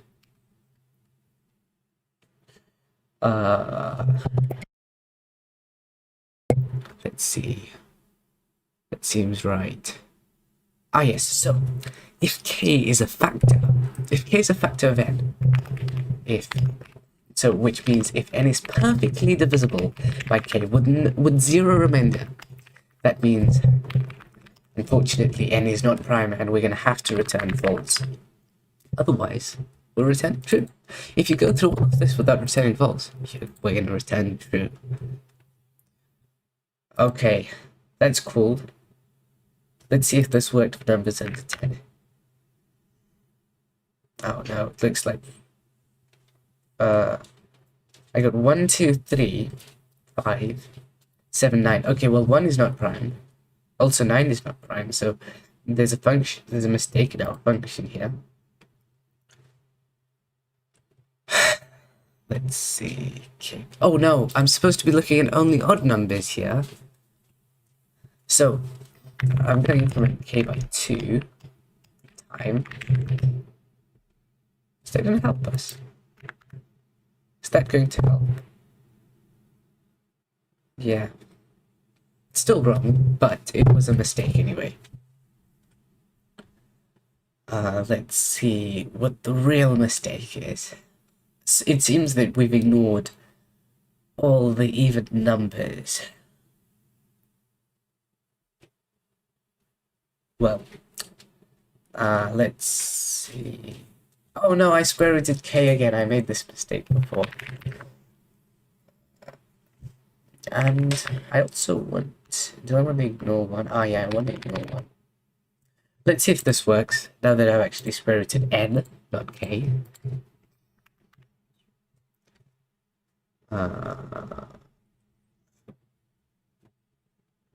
Oh, you know what? Instead of ignoring it in the S prime function, we should start at one. But to complete this, actually, no, 2 is the smallest prime number. Sorry, but for completeness, so that this is prime function is complete, I'm going to add this extra case.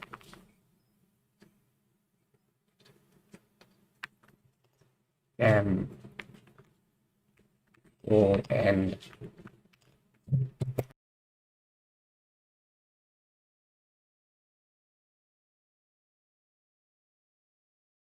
So I'm gonna make this prime function more complete. It's not actually useful for this question, but this way it is perfect is prime function. N is equal to 1, then we're gonna return false. Because 1 is not prime by convention. Okay. That worked, right? Let's at the end we're gonna print the sum.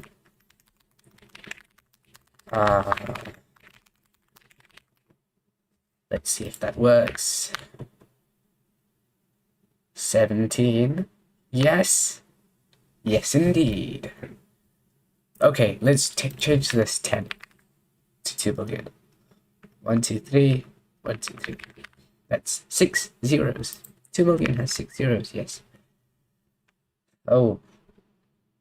It is taking a while with all this printing. I think it would be very fast, though, if I removed the console.writeLine statement, because printing is actually slower than getting prime numbers.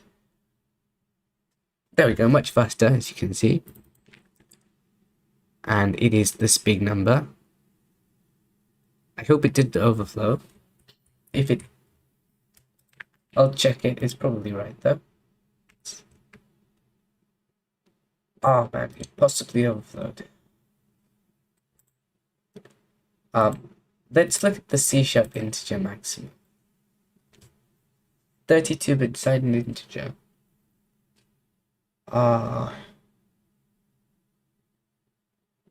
That means it goes from -2 to the 16 to 2 to the 16. What's 2 to the 16? Let's calculate that.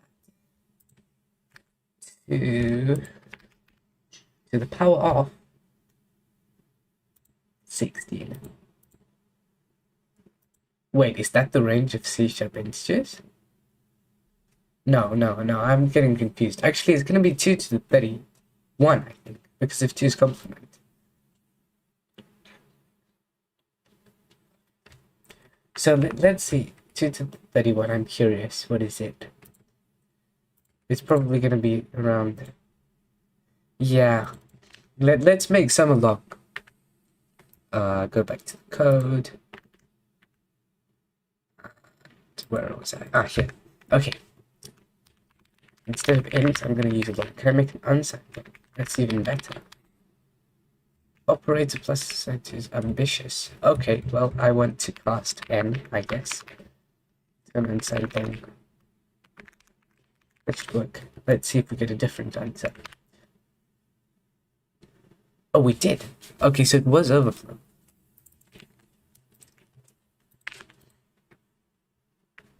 Come on, yes! The sound effect. Aha! Very cool. Very cool.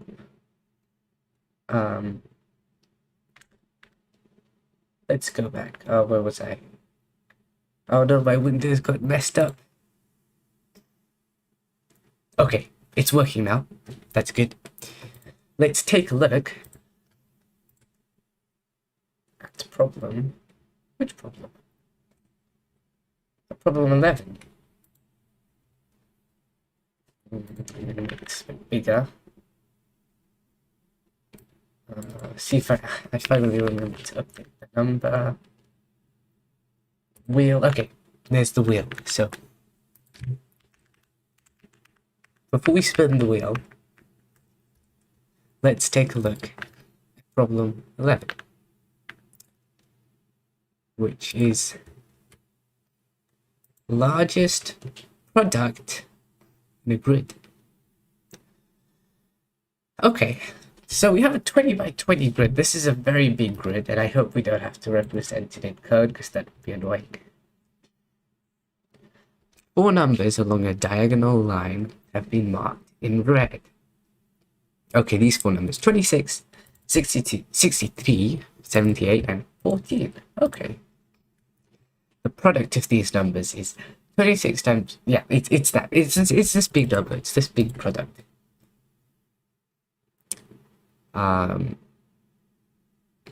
What is the greatest product of what is the greatest product of 4 adjacent numbers in the same direction? Okay, so that means we could have these 4 numbers going right, or we could have these 4 numbers, or we could go down. We could have 63, 45, 67, 6, 7, 12. Sorry. Okay. 6, 7. Anyway, or we could have going diagonally from the top to bottom, for example, 64, 62, 99, and 44. Or we could have 2, 6. Oh, there's the number again. They have a lot of these. Anyway, 2, 67, 62, 63. So these are all the different ways we can get a product in this grid. And we want to find the biggest product possible going either up, down, left, or right, or diagonally. When we code this, we can treat left and right as the same thing, because that's just a horizontal bar. We can also treat top to bottom, top and bottom, or top and down, sorry, up and down, as the same thing, because that's a vertical bar, right? Diagonals are going to have to be different though. So in total, we have 4 different checks, 4 different loops, I think. And this problem is not that difficult, it's just a bit tedious. Let's see what language we get. Wheel spinning time. Okay. Wheel, please give me a good language.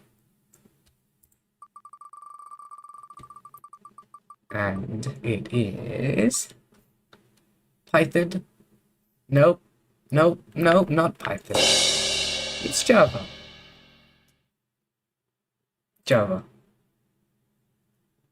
Okay, I'm not sure I remember how to represent 2D arrays in Java, but I'll figure it out.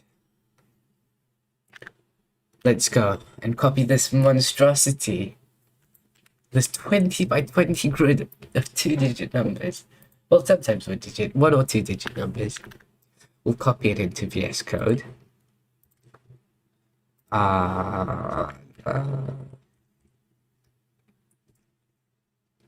Make a new Java file. Problem 11 dot Java. Aha, okay. And here we go again with the boilerplate. Public static void main. I'm getting good at writing this now. String array args. Imagine how good Java developers are at writing this. Oh, it must be ingrained in their soul. Okay. What am I doing here? Yeah, I pasted the numbers. Okay. So, if I make this a bit smaller. So, I want to make this 2D array. Let's fix the formatting. Did I fix it? Yeah, I think I did. Okay. So this is the 2D array. I'm going to call it grid. So it's going to be a 2D array of integers, and I think in Java, you say, what's the integer type? Int, right? Int array, grid is assigned to I think you can use the square brackets. Chat, are the square brackets right? How do you use an array in Java? Or 2D array, a big 2D array. I think this is right.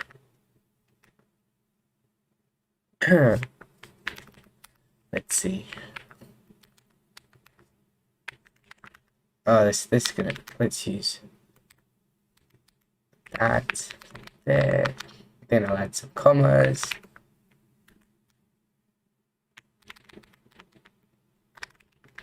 Oh no, wrong side.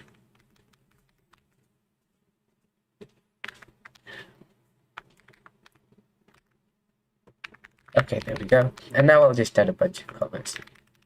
So if I'm using boom here.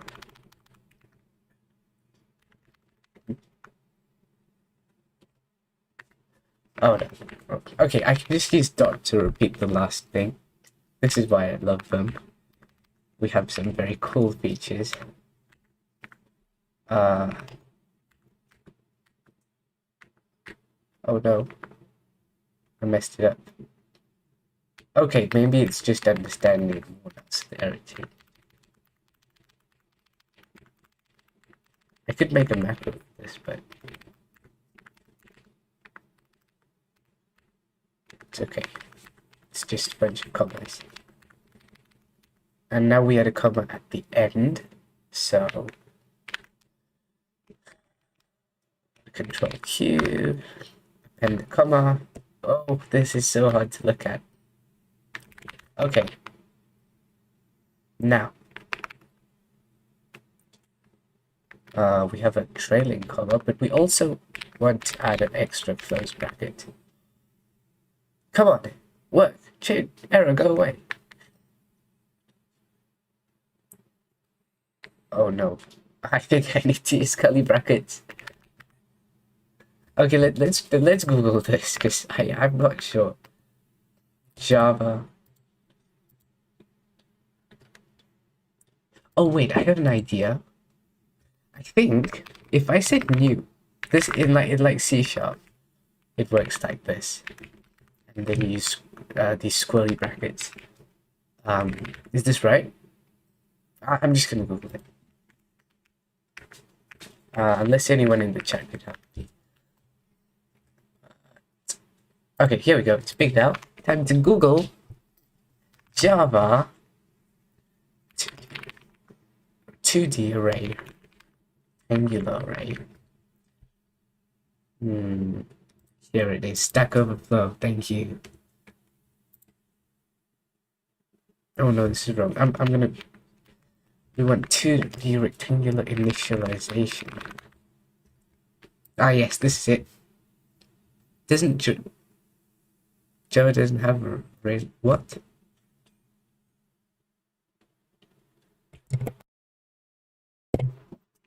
Let me Google this again. Java rectangular array initialization.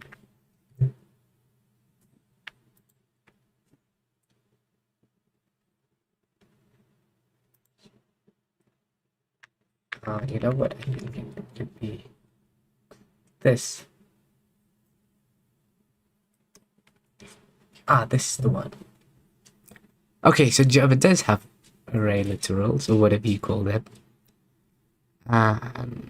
It's pretty similar to what I had, but we need to use these fancy squirrely brackets. Okay, let's change it to use squirrely brackets, and then we can find all the different row and column operations. I haven't used Java in a very long time, ever since I discovered C#. This should work. Okay. Now I'm going to change each of these square brackets to squirrely brackets. The errors. I've got so many errors, man. Okay, actually, I think that may have worked. It just doesn't like the leading zeros, but that's okay. I'll remove them. I'll replace them with a space. There we go. It's like a video game. Find 0, space it. Easy with them. This video is not sponsored. Okay. It's slightly misformatted. Let me format it. Okay. Oh no, there's one more 0. Okay. We did it. We have initialized this huge rectangular array. And now let's take a look at how we could find the product. So let's start with what I think is the simplest, and that is left to right and right to left. It's the same thing, really. So if we loop, this is going to be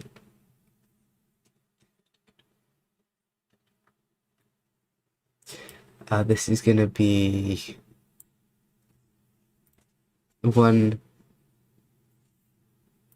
be okay. So this is one way of having 4 numbers. This is another, and this is the last way. So this, we're going to have to start at column 0, and we're going to want to stop at, which column are we going to want to stop at? Column 16, 17, 18, 19. 16. So if this is column 16, the last starting point for our sum is going to have to be column 16 with 0-based indexing. We can look at all the rows. It's okay. We're not gonna run into any collisions or trying to look at numbers that don't exist if we do that. So let's code that. I'll go back. Code. Okay. Also, this is really messed up. I think if I turn off line wrap, toggle word though. This is better.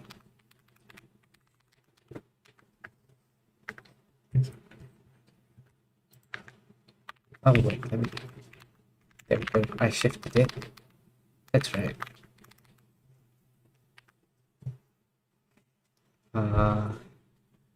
So now we want to loop. Okay, we want to loop. Let's have a for loop. So we're gonna loop through the row, and the row is the sort of like it's like the Y. No, maybe we wanna let's loop through the row first. I'm gonna call it R. See, I'm using the 1-letter variable names which have not served me well previously, but it's okay. I like being lazy. So while R is less than what am I doing? R is less than 20, which is the length of our grid.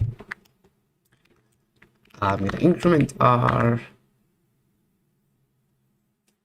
and then the column is gonna have to stop at 16. So column 6 is less than 17, so that should stop at 16. So I just console dot, oh no, console dot right, oh, right line, come on. Why isn't it giving me auto completion? Oh, this is Java, not C#. Java and C# are so similar, I get confused between them. Okay, so it's system.out.writeLine, system.out.println. I'm gonna print the row, I'm gonna print the column. Row column, let's just see if this works. Java 11.py, problem 11.py, come on. Nope, it didn't find it because I meant problem 11.java instead. So it stops at row 19, column 16, which is exactly what we wanted. Now we can look at the products and stuff. So to get a product, to get a product, what we want to do is multiply stuff together.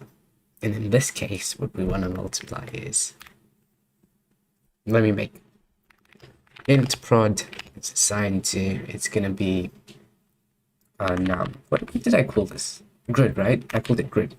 It's going to be grid of row, right? Are we looking at rows first? Yes, we are. Okay, it's going to be grid of row, of column. That's going to be the first thing. Then we're going to look at grid of row plus times. Can I copy this? There we go. Okay. Grid of row and column plus 1. Then we, to make this nice, I'll say column plus 0, so it's all consistent. Then column plus 2. Oh wait, let me show you a cool one trick. Okay, look at this, right? I highlight the zeros, I press G Control A. Oh, I shouldn't. I highlight these zeros, I press G Control A, and it goes 1, 2, 3. 0, 1, 2, 3. That's cool, right? Okay. The value of the I'm never using prod. Okay, that's fine. So let's have a variable which keeps track of the best product we've gotten so far. It's going to be an integer. We'll set it to 0. And whoopsies. I have to call it best prod, not prod. Best prod. Okay.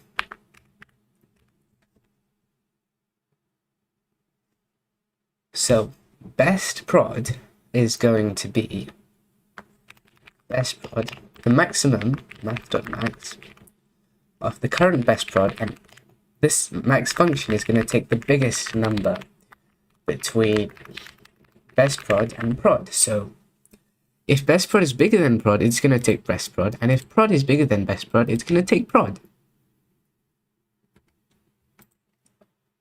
Okay, now that should work. Let's see if it works. So this is just for left and right. I didn't do anything because I didn't actually print anything. Let's go system.out.print line. I'm going to print best product, the best product that we have so far. And it is this number.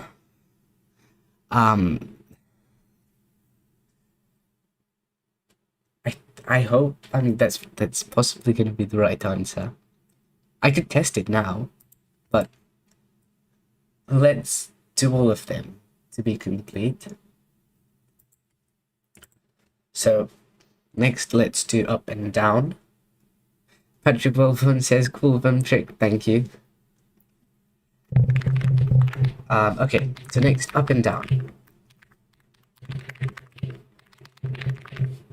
This time, we're going to stop at row 16. So row starts at 0, it stops at 16, and we can loop through all of the columns.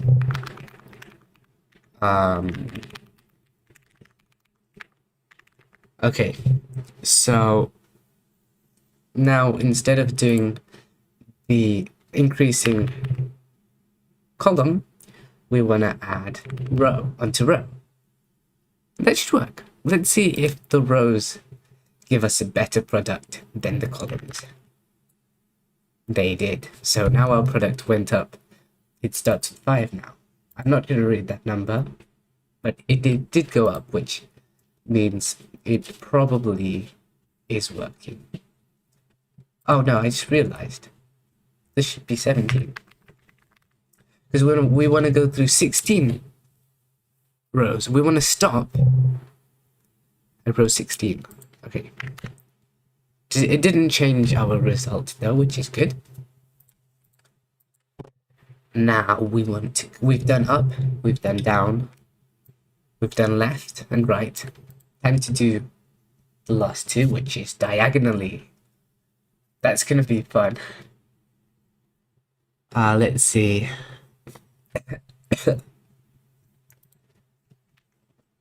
Diagonally. Okay. You know what? Let me just remove this line so it's a bit nice, better formatted. And I'm going to add some comments too, because it's really hard to know what's going on from all these numbers up and down. Oh, sorry, that was left and right. You see what I mean? Left and right. Up and down. Okay, that's good. That is very good. Now let's do diagonally. So next is going to be from the top left to bottom right. Let's just look at this to get an idea. So we're going to be going from this side, the top left corner. Oh, you can't see my mouse, can you? Okay, so we're going to be going from this top corner to in this direction. So for example, 15, 18, 29, 69 would be an example of 4 adjacent numbers in the same direction diagonally. That's the one we'll do first. But we could also go the other way from right to left. And then we'll see if that sum is bigger than the previous sums we got. Let's start with row left to right, because that's reading order. So we'll go to the code. Okay. So we'll just copy this for loop that we had for up and down. And we can copy a lot of this code actually. In fact, we can copy almost all of it. I'm copying all of it. Okay. So we want to stop at exactly column 16 and row 16. So we're going to change this number to rows less than 17 and column is less than 17. And I'll update this so that I will add a number onto row and the column. So this is going left to right. For the other one, we're going to subtract, I think. The only time we have to subtract. Anyway, let's see if we get a better product with this new direction. No, we didn't. Left or up and down, I think it was. It's better than that. Okay, now let's go from bottom right to top left. Whoopsie, oh no, my keyboard. Okay, so I'm changing this to bottom right to top left, and I think this is going to be the hardest. So I'm going to start row. First, let me change this plus sign to minus sign, so you know what I mean.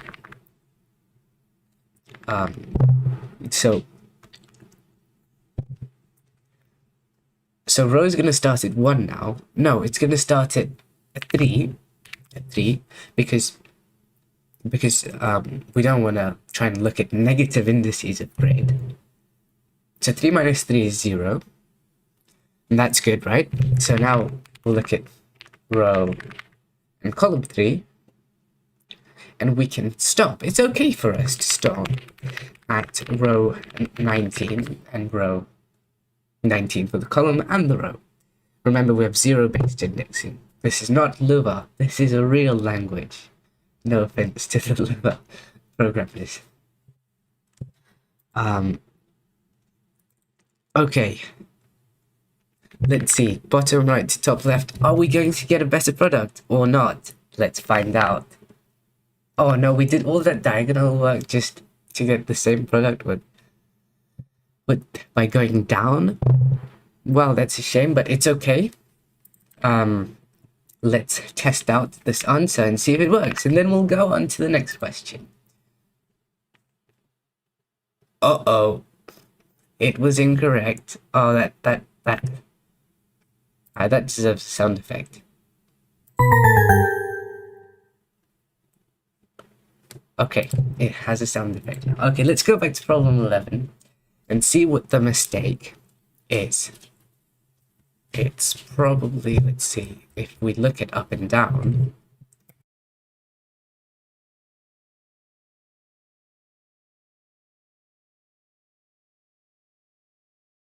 Let's see. C starts at 3 because we're subtracting 3 from C. Let me think about this for a second. Oh, it's been 4 hours now, 12 minutes, 4 hours and 12 minutes that I've been streaming. I'm gonna take a quick break. I'll be back in a few minutes. It'll be quick. And in the meantime, you can have some cool music. If I find it.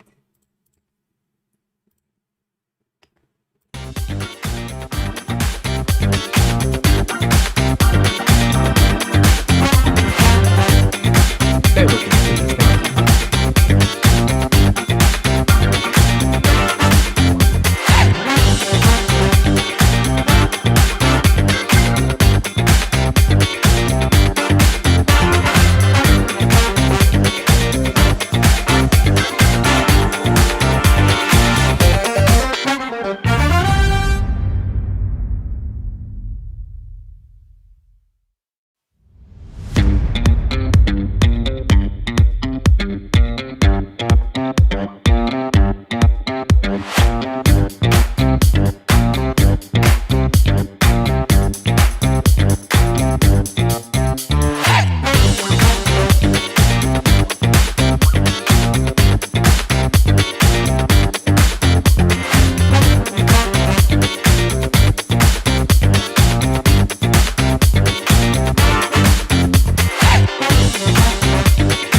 Very cool.